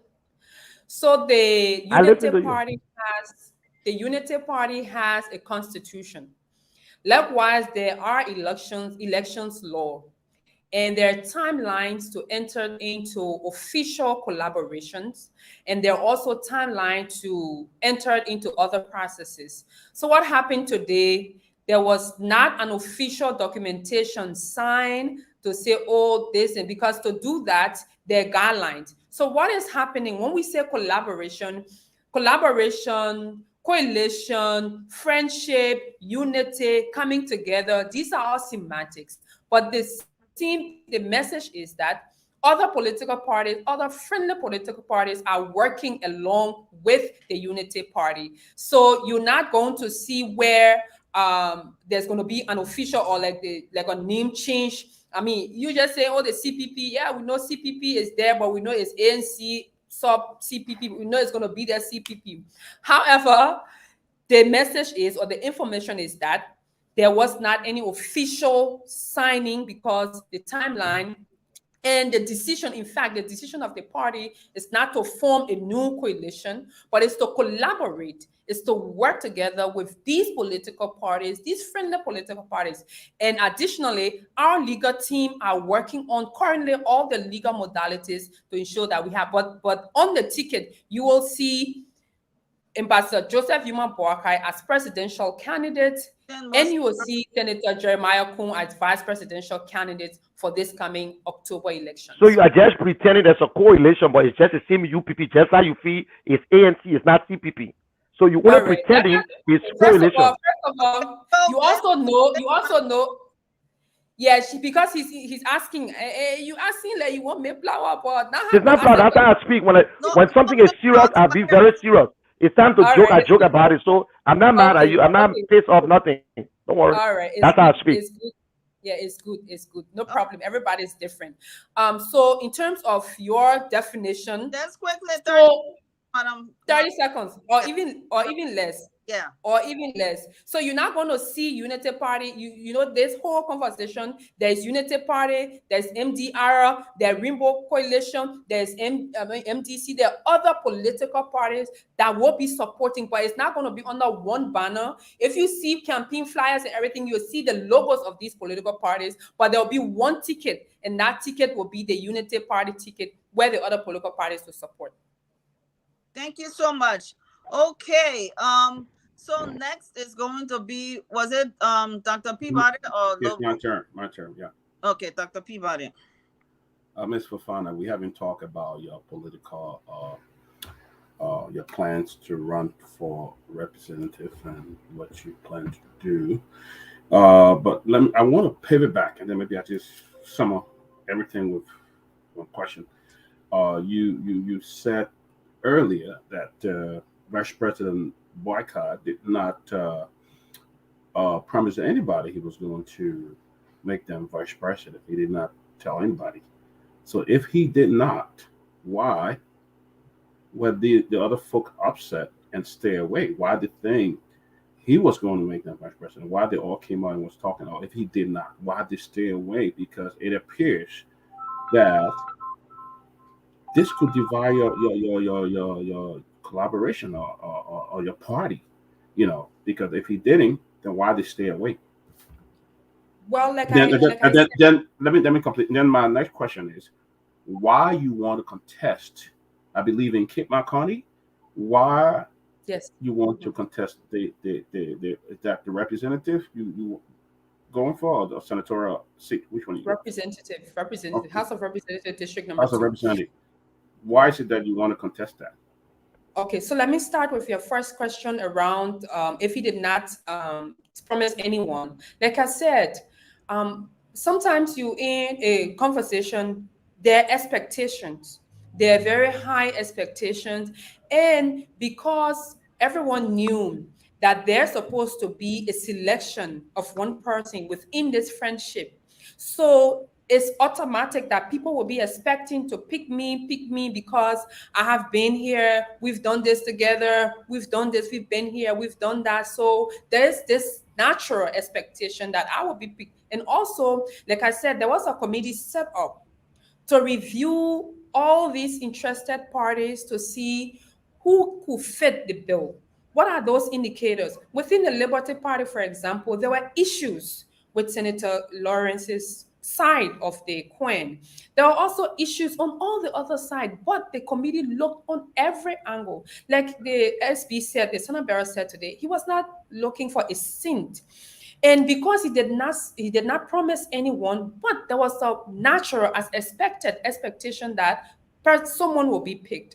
And because we're all together, you thought, or you'll be thinking that, oh, I'll be picked, until you reach a point where, because of the review from the committee studied everything and see if we want friendship, if the goal is not about giving this government one term and unseating this government, if it's only about friendship, then we should go with this. If it's only about all of what we've done.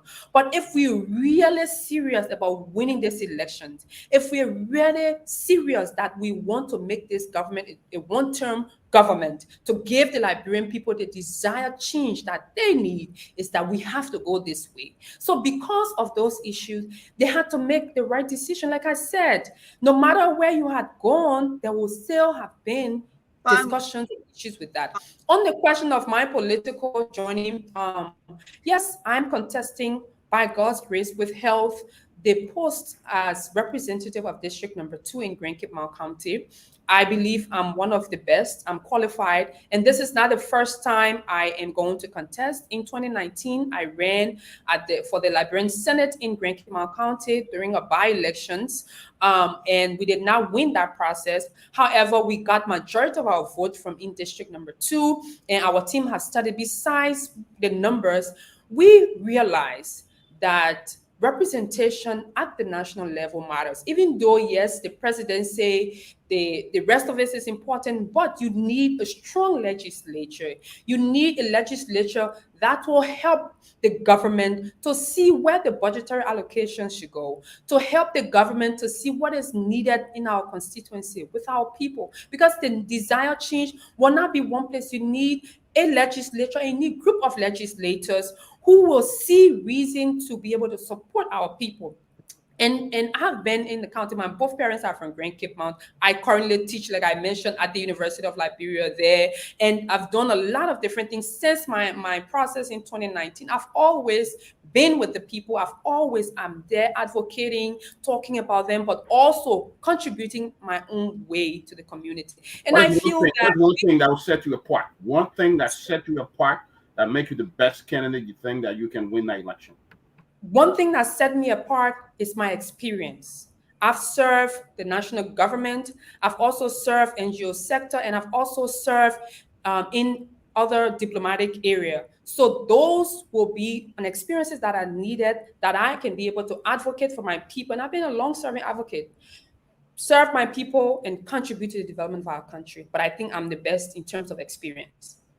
Thank you so much, Madam Fofana, for answering. And that was a good question. Thank you so much, Dr. Peabody, because at least it gives Madam Fofana the opportunity to highlight her strength, her vision as a possible representative as she goes through these elections. So right now she's wearing two hats. She's the chair for media. I don't know how you're going to juggle this. And also you're running for representative for District 2 in Grand Cape Mount County. So thank you so much, Dr. Peabody, for that question.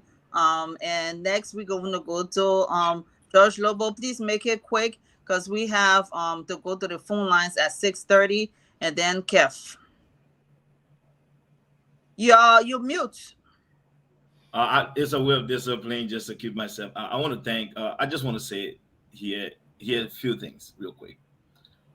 We presented to our people a ticket. Why did we present this ticket? We presented a ticket that gave us the best shot at winning the CDC in the first round. We understand that there will be calls on our side. We understand there were high expectations on our side. But I want to use this medium to say, like my fellow partisans said, we've passed that stage. If you believe that Liberia interests should supersede any one person interest, I think we will work along with this ticket. Ambassador Boakai indeed has expressed his willingness, his desire to take in Liberians out of this situation. And that is why we refer to him as Rescue One. What I want to say is to call on all Liberians. A ticket has been named. We knew very well we were not going to get Jesus running with Ambassador Boakai. If he had come to the States to pick Joe Biden, the next question would have been why he went to America to pick an American and didn't come here to pick a Liberian. If he had gone somewhere to pick someone different, they would have been. So listen, it has happened. But like my partisan said, as far as I'm concerned, there was no agreement entered into by my party, the Unity Party, with any one person. Any Liberian has a right to aspire for any position. And so I think that in itself, people need to be honest to themselves. Did you and the Unity Party, and I think we need to desist from it, for professional people to be sitting on a platform of such a kind to say, Ambassador Boakai betrayed people. You can only betray someone if you enter into a discussion, a negotiation, an agreement, and you did not fulfill it. The last time I checked, that did not happen. And I will say this to you. Everybody who would complain, Ambassador Boakai, if they came out and said he never even had a conversation with me before he announced his running mate, then I would say, okay, they have right to feel to say they were disrespected, they were not recognized. But they should be honest and tell you people, did the former vice president speak to you before making the announcement? And if he did so, I think it would be disingenuous. It would be wrong to say that he betrayed anybody. We've named a ticket. We need all Liberians. The suffering of our people must never be underestimated. And as a result of that, I just want to say to my brother Henry Costa, your services and contribution remain valuable. We've recognized it in what you've done for our standard bearer and our party.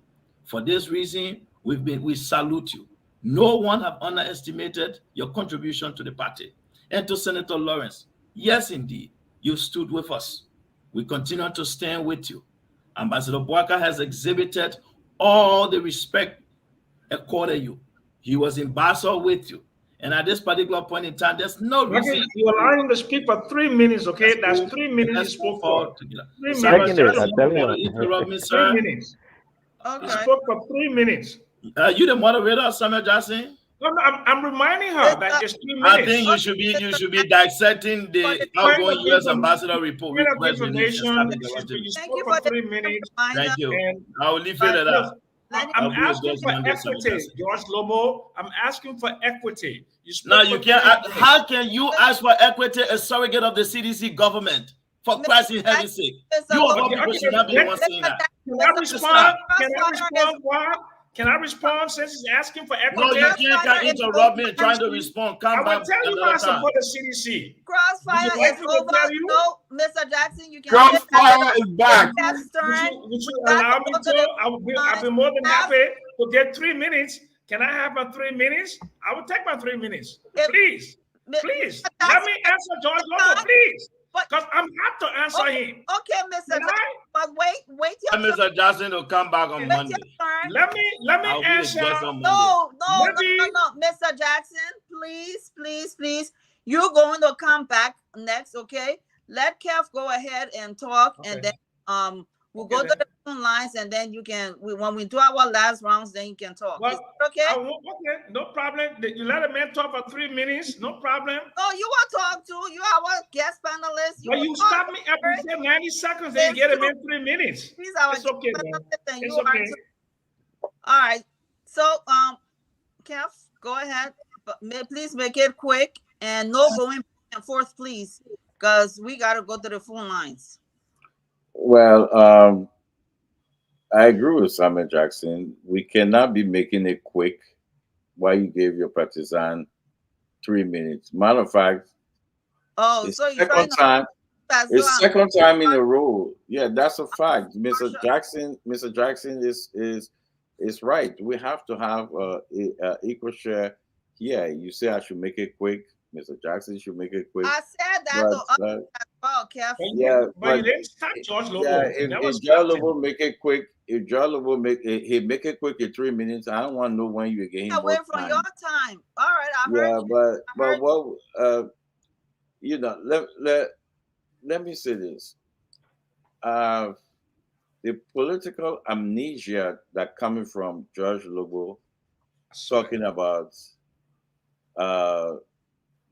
other people, the American government said this. Your prime minister, Prince Johnson, de facto running mate or president, is Prince Johnson. And then you have the audacity to come here and talk about what the Americans say. That mentality of thinking that the Liberian people are so stupid. I don't know why the Unity Party people think that way. They have mentality. They feel that everything they did 12 years ago vanished. The people don't remember. I don't know. I don't know where they're coming from. I got a question for Madam Kula, but let me say this: how will you come and talk about Mr. Costa and Yomli Kanga and tell them to go and sit down? I don't believe that. I disagree with Costa and Yomli Kanga politically. We're not on the same aisle, but I believe one thing I believe in is loyalty. The only thing I agree with Yomli Kanga, the only contact and stuff I agree with her, that even though we had a very, very heated argument during the 2020 election, all those things. But when my son was sick, she called me. She sent message to me. That I can say, but Yomli Kanga. I will always say that, as well as Mr. Costa. Politically, we on different aisles. But for you, Unity Party people, Yomli Kanga, she did everything in her power to protect GMB. And GMB is saying today, you're not good enough to be president. You're not good enough. Mr. Costa attacked the entire war. He brought back JMB to life. He made JMB relevant again in our political arena. He did that. Mr. Costa made JMB relevant, and you betray them. JMB has a history of betrayal. He has a history of going back. They sat together with Ellen Johnson Sirleaf and others, some elders. He said, let's leave this political space for the young people. JMB agreed. After that, he turned his back away. 5 seconds. He knows that. Jackie. Can we no, Jackie, we can't do this. We can't do this. You have to go to I'm not even 1 minute here. I'm not even 1 minute here. You let the CDC math. You let George. I'm not even 1 minute. You let George. Oh Lord, it is the CDC math. Let me say this. I'm not even 1 minute. You let George Global. Let me tell you. Dr. Domingue finish your statement. Yeah, but then how is it that Dr. Peabody and don't interrupt me. You don't. So how can you come? How can George Lobo and Madam Kula telling the world that Yomli Kanga and Heron Kosa lied? Lied about what? That's what they are saying. So they lied. All right. Lied about what? They're coming to tell the world that both of them lied. They're saying, oh, the Papa ain't tell nobody. They're saying that those folks are liars.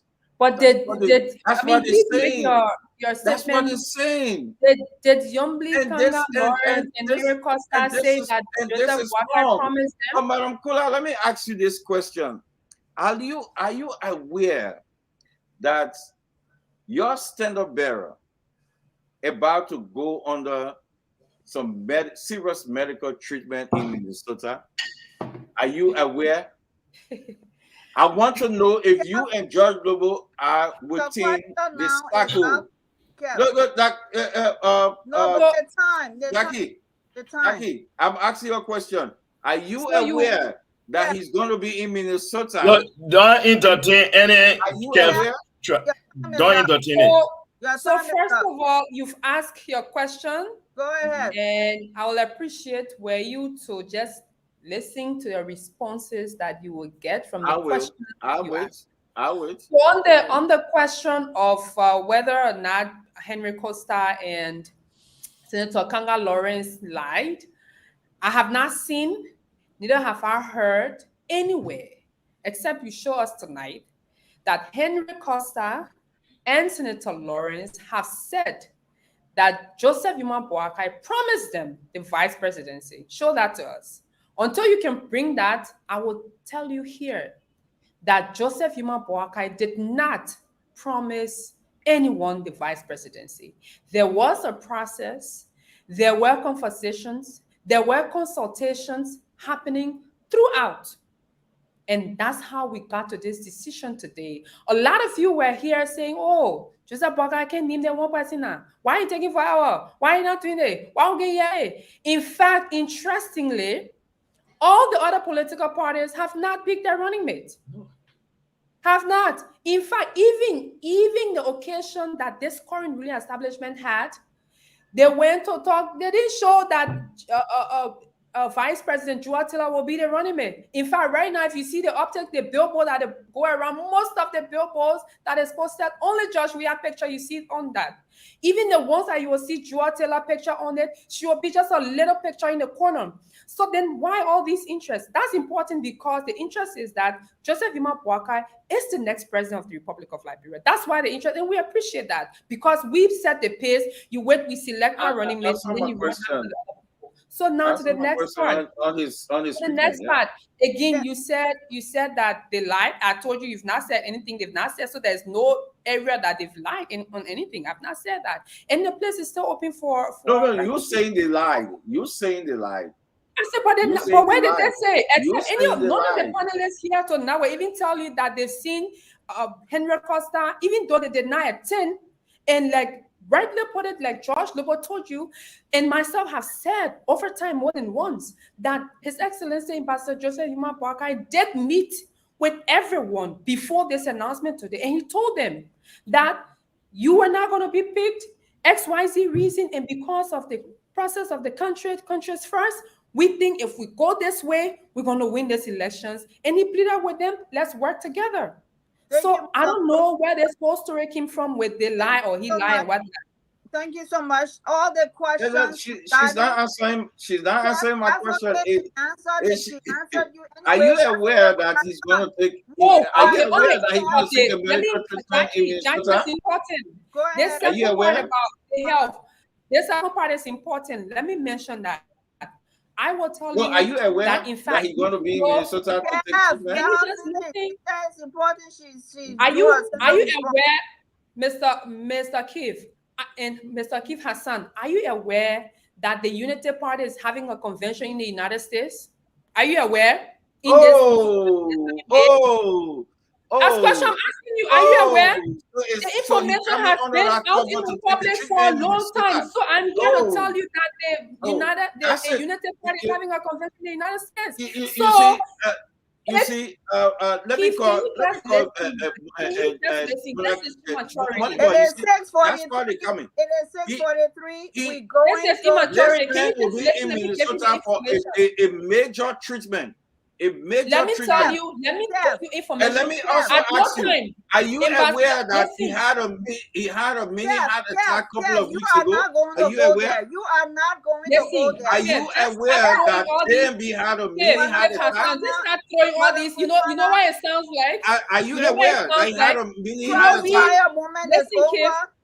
You know what it sounds like? You sounding redundant. It's like you're trying to throw anything in the water to TV sketch, but it's not going to work. You don't want to. You say one thing. Are you aware that he had a mini heart attack? The party has the convention supposed to happen. His Excellency were 10, and let me tell you, His Excellency is well, he's healthy, he's well, he's healthy, and because of this rise of the people are looking for all kinds of violence, all kinds of tell the Liberian people it's a fact. It's a fact. He will be here. It's a fact. Liberian people need to know that it's a fact. Your government, he's going to be in the United States for a treatment. Your government will be one time in the United States.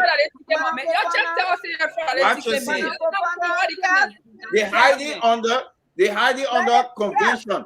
He's going to be for treatment. Can we? That's enough. Time out. And I will tell you something. Prince Johnson will be the president. Let me tell you, it's a political coup d'etat. What happened in the Unity Party? It's a political coup d'etat that Prince Johnson launched. You can see how you're hurt. It is a political coup d'etat. It's breaking all of you guys. You can see that. I'm just saying it's a political coup d'etat. That's what Prince Johnson did. Can respect the moderator for a second, sir. Yes, please be quiet. Now, with all the questions that were asked, I think they were fair, except for this last question that you posed, Kev. I don't know who sent you a text. Nobody sent me a text. Listen, let me finish. Alexander Cummings, he comes here, he does his health, he check up whatever privately. President Weah. He leaves the country. He goes. He does his health checkup. Ambassador Boyka has every right as anybody to go and do a health checkup as you do. Now, I don't know who sent you a text message to come on air and talk about somebody, even if it was Alexander Cummings. I will still be talking the same way. So this has nothing to do with whether or not I prefer JMB or I prefer President Weah or Mr. Cummings. I think what you just said, you should have not said it. Even if somebody sent you a text to ask that question, fact, it Jackie. is up to the office of the. I'm saying the fact. I'm telling you, I'm saying the fact. Just because JMB will be in America for a major all right, medical treatment. And we'll be here. And we'll be on the show, and you will see him. You will see him here. He had a mini heart attack. He had a mini heart attack. Couple of days. It's a fact. Jackie, wait, let me respond. It's a fact. You're not going to tell us. You're not going to tell us. What is it? On healthy goods. Tell us so we can have people. You're not going to sell us on healthy goods. Kev, you gotta be quiet for a second. You're not going to sell us on healthy goods. You have to be quiet for a second and let me finish. When last you went to do a medical check, you held it? I'm talking now.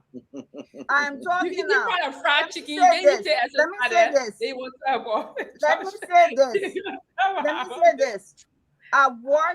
Let me say this. I was affiliated with the health sector as well in Liberia. President Weah, whatever happened, we respect him as a president. It is up to his office. Yes, as a president, you disclose your health information under our constitution. But let me tell you something. For somebody to send you a text, if it was about Alexander Cummings, if it were about Tiawan Gongolo, if it were about any of the other candidates, including your own president, that would be down low for you to come on this show to talk and discuss people's health like this. It is completely wrong. Every other question that you asked, I think it was fair game. Jackie, stop it. If somebody who wanted to be a president, if somebody running a president like JMB, let me handle this. Can you tell us then what was it a mini stroke that President Weah was having when he yelled in Buchanan? Was it a mini stroke? What was happening to President Weah when he was shaking coming down from the let me respond to that. A triple bypass. A triple bypass on JMB. They're going to perform a triple bypass. Yes, ma'am. It's not that concerning. It's not that concerning, Madam Kula. Then you ask if I'm aware. A triple bypass. A triple bypass. It's not that concerning. So this is going to go on a triple bypass. It's not that concerning. Kev, let me say this. 80-year-old man. Kev, with a triple bypass. I like it, Kev. So you guys want to play games? Kula, help you. You say what's your health record? Let's assess you. Kula, let me answer Kev. Don't worry. Listen. Come on, man. Kula, let me answer Kev. Are you guys serious? So Kev, let me say this way for you. Are you guys serious? Yeah, we are. We're listening now, Kev. Let him talk. You other the audience, we can't keep doing this. People want to hear. People are on the line. People took their time to listen to this conversation. Kev, this is a disservice to the Liberians. We are not going to allow. This is the Liberian people need to know an 80-year-old man who going to do a triple bypass. Well, you stop now. Let people to answer. You can't be saying that. In fact, there's no need to have guests or panelists or anybody. Let me say this. You want to hear argument and just sit there and say anything. Let me say this, Jackie. You get people to come here. And you have people listening, want to participate, and you just monopolize the program. No, let me say this. Not even monopolize the conversation, because the thing about it, as a surrogate and the defendant of the government, my expectation here tonight would have been to hear you, Kev, articulating the accomplishment of your government as to why it should not be replaced. The fact of the matter, you can't even put out one thing. why your government if you give us the time to talk. Can you Mr. Jackson, you're talking again? Every government in your life you're talking again? For a second. Yeah, okay, have record of all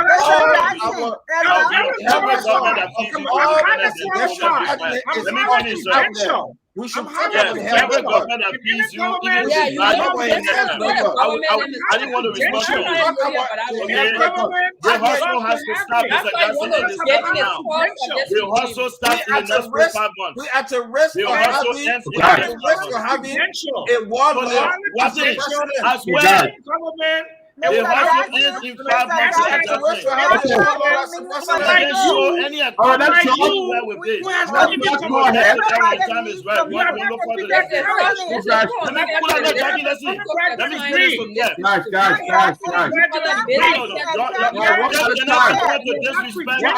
Guys, respect your host. Mr. Jackson, you have to be very clear here. Discuss the issues. We must be respected. One at a time. I work for every government because I'm highly credentialed. You have less than 4 years of working in government with zero accomplishment. Mr. Jackson, this is not about you. If you want to be discussed, if we discuss the accomplishment working in government, but it's not about you. So we go to the lines. Let's go to the lines now. You were dismissed for poor performance at the Ministry of Commerce. Yeah, so folks, we got to go to the telephone line, folks. Join the conversation. Your president could not even take the COVID vaccine in Liberia. Then you sit there, open your mouth and talk about it. We got to go to the telephone line, folks. Join the conversation, but one at a time. One at a time. We got to go to the telephone line so we can get the calls. Good evening. Yeah, good evening. Yes, you're live. Go ahead. Without hearing the caller. Go ahead, caller. Hello? Good evening. Good evening, and how are you? Yes, I'm okay. And you? I'm good. I'm Jerry Bai. I call from Matali. Go ahead. I have listened to people discussing triviality instead of the issue. And in our law, no crime is transferable. People try to link Senator Kuhn to Spring Johnson, but they have refused to accept the fact that Joao Taylor was a wife or the guy that brought war that killed over 200,000 people. Someone also supporting that there will be war crime, economic crime, but Musa Bedete, that have been banned by FIFA, noted for corruption, is the chairman of a Communist Party. That is a complete mockery. I think it's very disingenuous. Someone speaking about health issue. A former cancer patient is going to say health issue. I'm aware that Keff has HIV/AIDS. Keff is an AIDS patient. So no. You can't cut that off, man. That was wrong. Good evening. But as UP supporter, what do you expect? What do you expect? I mean, it's not dependent. Like you that live in glass house must not throw stones. Well, a lot of people throw stones. But the man is lying. Hello? Yes, you're live. Go ahead. Yeah, how you doing? I'm okay. 30 seconds. Go ahead. Go ahead. 30 seconds. Go ahead. Yeah, this is Eddie P. My name is Eddie P. My name is Eddie P. Quarter from Chicken Factory. You don't have time. Go ahead, please. Go ahead. Well, let me just say, I listen to the guests on the show, and let me say thank you. One good thing I can tell you. Yeah, I'm going ahead now. One good thing I can tell you, there are people that are in the studio today. How long for now? October 10 is there. If the United Party can win CDC, the time will tell. Not forget about all the hala to say one or two things. What I can tell you, our focus is in Nima country. That I can tell you, we will share the vote in Nima country. Forget about all the things that they put it play. That today you can bring Jeremiah on the people here. Yes, ask you a very good question. What is tangible in the legislature there? Everything will wrap around Prince Johnson. And I can tell you, A Prince Johnson, if they not take that, I can tell you, you see Prince Johnson in the executive mansion. Thank you for the opportunity. Thank you. Good evening. Good evening. Good evening, caller. Yeah, good evening. Yeah, go ahead quickly. We don't have time. Good evening. Go ahead. We don't have time. Go ahead. Yeah. Is this a closing argument? This is a closing argument. Is it poker? Okay, thank you. Yeah. This is poker. Thank you very much for that magnificent recognition. Let me say good evening to the panelists for the brilliant cross coordination or discussion on national issues. For the recognition, I'm Poker Robert, and I join you from a comfortable residence on the Capitol bypass. We have to be very conscious-minded to ourselves when people come to national platform and making issue. Don't attack personality. Look at issue. Go to the issue that they confronting our state. What is confronting our state? That's why you want to talk. Look at issue. But what happened here is Joseph Boakai are doing something. I'm not a fanatic of Nyombli or even the how to call it, the Ure or even the Costa. But we should just call spade on spade. What Boakai has done, she loves me. I don't pray for that, but it will follow you. For every action that you did, it will follow you. What I mean by that? You see what happened in the Bible? Thank you, Poker. We got to take other calls. Let's take this call on the WhatsApp line. Good evening. Good evening. We'll take 3 more calls and that's it. Good evening. Yes.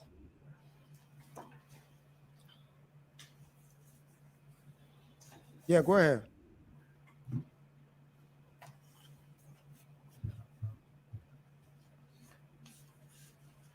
Let's move on. No sound.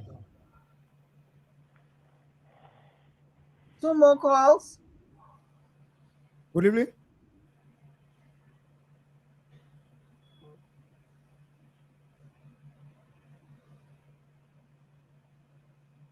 Good evening, caller. 0775 60 TDTD 60. Good evening. Let's move on. No sound. Can you guys hear me? Yes. I'm getting you. Oh, okay. 1 more call and we're done. Good evening.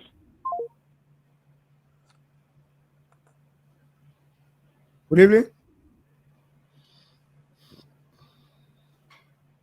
All right. That's it. Yeah, so Marajaki, you can take over because the line is a bit busy. Okay. Well, we have come to the close of this show. We did have some heated moments. When it comes to politics, there will be heated moments. On the closing argument, we do have a crossfire section where people exchange arguments and their views, but in doing so, we must always do it respectfully. Respect should be the center of our closing argument on this show. Kev, in as much as your questions for the most part were good, and even though some of them were tough, but I think a little bit you should have probably calmed down a little bit and with our guests and being a little bit more courteous to our guests. Madam Fofana, I would like to thank you very much for being on the show. As you know, we are in politics, so the seat will get hot. It will likely get hot sometimes.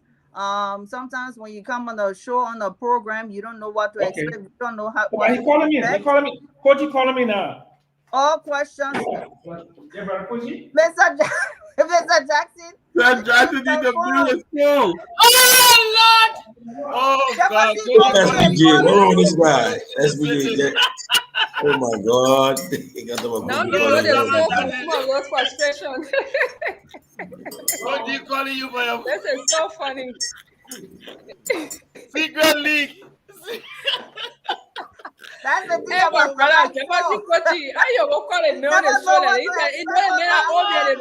is born before technology. No, that's something different, man. Come on. Yeah, but man, the man is a supporter of the government. So what's the deal? What's the big deal? JMB don't call it. A good one. You know how many persons can pick up call and just let say this person call me? Yeah, but he's a supporter of the government. Madam What's the Fofana, you problem? are our special guest today. I'd like to thank you so much for gracing this occasion. Today is Unity Party Day. Our standard bearer, the standard bearer of the Unity Party, he did unveil his vice standard bearer today, who is Jeremiah Kuhn. Of course, there will be some people who like it, and for the most part, there will be people who, there will be some people who don't like it, who don't side with this decision. For the most part, there are people who are on board. The Liberian people show up today. Again, I didn't watch the whole program, but for the crowd that I saw, it seems like the program was well attended. And thank you so much for putting such a good program together. My only question for you as you do your closing statement is, what is next for our standard bearer and our vice standard bearer? And when you do your closing, you are free to go. You don't have to stay on the show, but I want to thank you so much and thank you for taking the heat on this show. I'm sure as you go on other programs and you go out there, even when you're running as representative, there will be moments where it gets heated, and that's part of politics. So thank you so much for being so gracious on our show and for honoring our invitation to be here today. Please come back. Go We ahead. gotta talk about your. We didn't go. And we need Raleigh to talk about you running. We didn't talk much. Dr. Peabody. And for District 2 in Cape Mount, I'm so excited to see you run. And again, from one female to another, I support you so much. And not just for a female. I've been watching you over the past, when I was in Liberia, I know what you do, So I know very, very well that if the people do elect you, they're not going to make a mistake, because you will go in a house and you will properly represent them according to our constitution. The mistake that the representatives, lawmakers make, they go into the house, they don't even understand the constitutional duty, but I do know that you understand what those constitutional duties are, and that if elected, you will serve the people of District 2 very well, because I've seen you in action. So my best, all the best. Please go ahead with your closing argument. Feel free to talk about your running as you close, your candidacy as well. And because you are our special guest, I will give you extra time to go ahead. I thought that was my term. Isn't that my term? Please. No, you were close, man, Mr. Jackson. You are our maybe Mr. Jackson wants to call about. No. It's just unrelated to this show. Listen to me. This is campaign time. We work 24 hours a day. Listen to me. We work 24 hours a day, and we're planning our strategy. So I got to call. Listen to me, please. It has nothing to do with this show. It has nothing to do with you. Listen to me. There's a political season. We meet, we talk, and we call it a day. That's none of your business. Let me deal with this issue. None of our business. Then you want to show telling the Liberian point talking to Coachy. He called you during the show. Listen to me, please. Let's go to the point. Mr. Jackson, you can vote on your point, but Miss Fofana. Yes, I am. But she keeps interrupting me. Let's just go to our record. She the one speaking to close. She's closing, sir. She is closing. You missed that point. So it's time for her to close. You are on the phone with Koji. So sorry, you missed that point. Is there a crime to be on the phone with Koji? Is there a crime? I did not say it was a crime. I'm just saying you missed the opportunity. There's something wrong. Please go ahead, because we got to close the show. Please go ahead and close. I know it's a good way, it's there. Yeah, please don't give her pieces. This show was hot and heated today. That's what they call the closing argument. Sometimes it seems crazy, but we can handle it, because in politics is crazy sometimes. My brother Keff, sometimes he goes overboard. I still love you, Keff. I still love our co-panelists. But Keff, sometimes I got to put you in check, and we got to put you in check, because sometimes you overdo it. and I need that mute button. Where is the producer? Next time I moderate, look, I'm going to put this out there. I will not moderate this show. Tomalin, Ben, if you're listening, Dr. Peabody, all my co-panelists, y'all want me to moderate, y'all give me that mute button, because me and Kev, we will go at it. I will deal with his. That's like if you choose to moderate, if you want to deal with me, that's fine. Well, we gotta examine all our candidates. We gotta. I agree. I don't everywhere agree. From the health, everywhere we gotta go into that. We got to. No, it's important. It is important, and for us, I've been in this business, and you talked about the Constitution. Interestingly, I'm a student of law. I studied a course called Constitution Law. I play with the Constitution. So, I mean, on our representation, we'll do our best. I mean, no one is perfect, but I can say this is something that I am really passionate about. I want to be part of the generation of Liberians who will bring the needed transformation to our country in whatever little ways. And it's something I'm committed to. And I've been doing that over the years. I've lived my life in advocacy, talking for underprivileged community, and I will continue to do that. So if I'm given the opportunity to serve, I'm definitely going to look forward to serving and being one of the best representatives in the Republic of Liberia with all of the support, because I know in our governance system, one person cannot do it, but we want to build a network of people who have the vision together, and we can make sure we transform our country one day at a time, one place at a time. So on the aspect of this process, what's next, let me also just say thank you to everyone. And for us, politics is something that we do every day. The arguments are important, but what is most important is that it is important that we have our people listening and that they understand the conversation we're engaged in. And of course, people are different. People will bring different aspects of the conversation, and we are not strange to this debate. We're not strange. Like I told you, I ran for Senate in 2019. It was even harder because there you have to engage with your colleagues. And right now, as we're running for the House of Representatives, there will be time that we engage with people, we engage with our opponents. People will have a lot of things to say, and you will have to defend that. And even as I'm named as Rescue Mouthpiece, I'm the person who's supposed to be the one talking for our party. So I know these things will come. And even though we're not in the campaign season, as we draw closer to campaign, we are cooked and prepared for these kinds of conversations. So there was nothing strange tonight. And I hope that we'll do our best to represent our party, to represent the aspiration of the people. And what's next is that we are on this together. We are in this ship and in this boat, in this train, this rescue train together. The decisions have been made. You know, when things happen, there are moments, there are moments when you have expectation and it doesn't go your way. You have moments to sit back. So I can understand this is a sit back and reflective moment for everyone who were not part of the program today to think about the next step. But I can assure you that there are lots of frantic effort, and that the coalition, the togetherness, the movement, because, like I said, it's the interest of the Liberian people. How can we steer this ship? What conversations can be had at the table, around the table? One more minute. What processes can be held? So we are on the process. The next stage will be for us to take our Rescue 1 and Rescue 2 across Liberia to our people. We know there's a planned jamboree in Nimba County because the people of Nimba are so happy. You won't believe. In fact, Nimbayans are called all over the country. I'm from Cape Town. There's a huge, say that again. 30 more seconds. Right. There's a huge population of Nimbayans.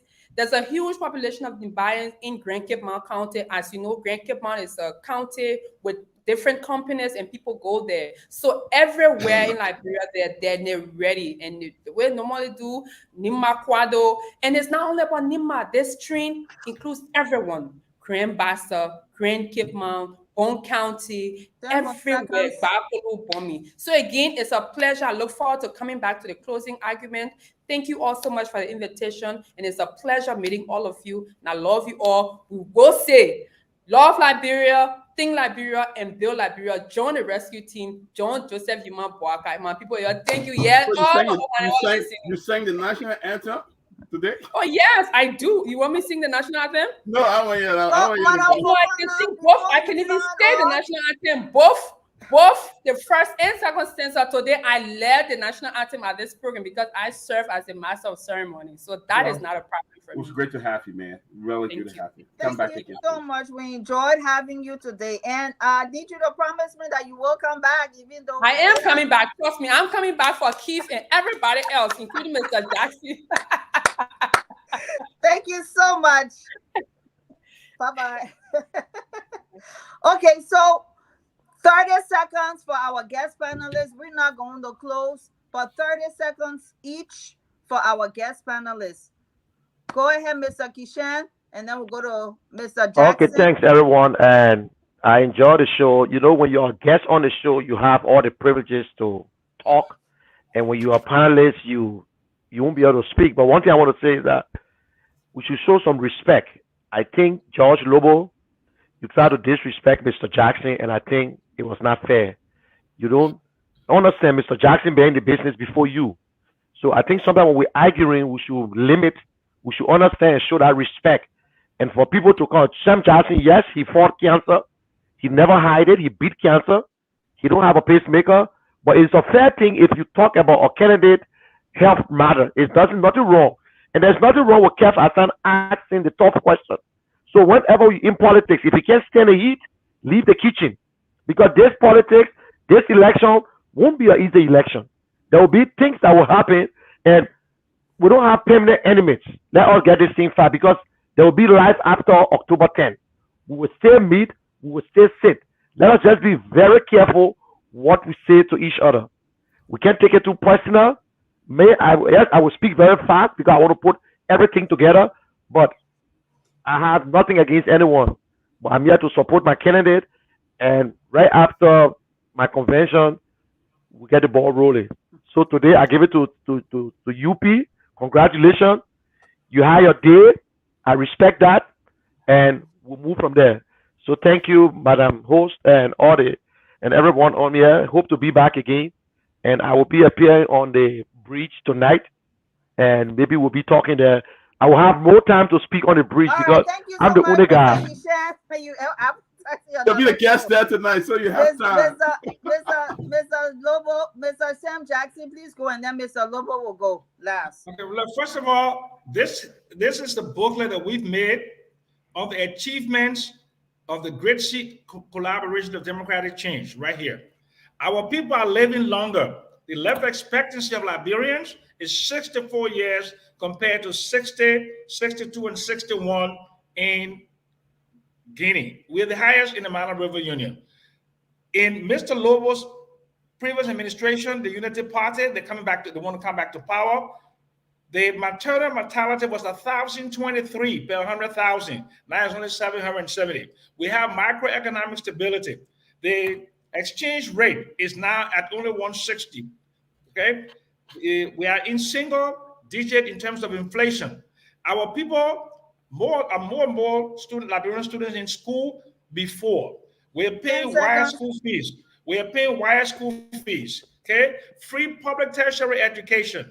And if you look at the expansion within the metropolitan area of Monrovia, you see the peace and stability, and we are ready to put our record against the record of the failed Unity Party regime. Thank you very much. And have a blessed day. And Mr. Lobo. Thank you, Mr. Jackson. Looking forward to see you again Monday. Mr. Lobo, go ahead, and then we'll close the show. Since I will be a guest on Monday, I will respond to Sam Jackson's numbers on Monday. Right. I will just leave it there, but I will recommend that Samuel Jackson, the numbers you read, I will ask that you do some more research and come back Monday. If you bring those numbers on Monday, it will not be a good thing. I hope you take precaution when you come back Monday. Having said that, I want to thank you people, and let me be very clear here. I do not apologize for the statements I made. I've never disrespected anyone. I've been engaged in national discussions since 2005 election. If anyone think that this election is my first, you're joking. And let me be very clear here. My statements, I stand by what I said. And the issue of Ambassador Boakai's health, I decided to respond by asking Keff. His president could not even take the COVID vaccine in Liberia. So he wants to question someone's health. Ambassador Boyka took the COVID vaccine in Liberia. So who should we be asking? Again, I would say this to my dear Monique Kishen. Again, I've always said I have nothing against 20 seconds. I think you should focus next time on speaking about the issues. I want to thank the Liberian people for showing up today. We presented a ticket, and we believe that's a winning ticket. Our goal now is to defeat the CDC government. The U.S. ambassador press release is very, very clear. This government is bad. This government lies, and they must go. And President Weah must go now. Thank you, and have a wonderful rest of your time. Thank you so much, and thank you so much to our viewers for watching and tuning in today. Tomorrow, Monday, will be a heated argument, crossfire with the one and only George Lobo. Monique Kishen, are you coming back on Monday for another crossfire? Is he mute? All right, guys. Yeah, have a good night, man. George. Great to see you, Kev. Good to see you. Thank you, Jackie, for moderating. Great show, guys. Great show. Bye-bye. Bye-bye, viewers. Thank you for tuning in. Let me go bring my son quick. Well, folks, it has been a very fascinating show from the closing argument. And so we want to say thanks to our guest panelists. We had today on the show as guests the chairperson for media and publicity of the Unity Party, and she's also an aspirant in District Number 2, Grand Kima County, Madam Kula Fufana. Well, till we meet again on Monday, thanks to Hot FM for relaying this program. Thanks also to Puma FM in Bomi County for also relaying this program. Well, for and on behalf of the entire team here at KMTV, my name is Aishin Diba. Good night.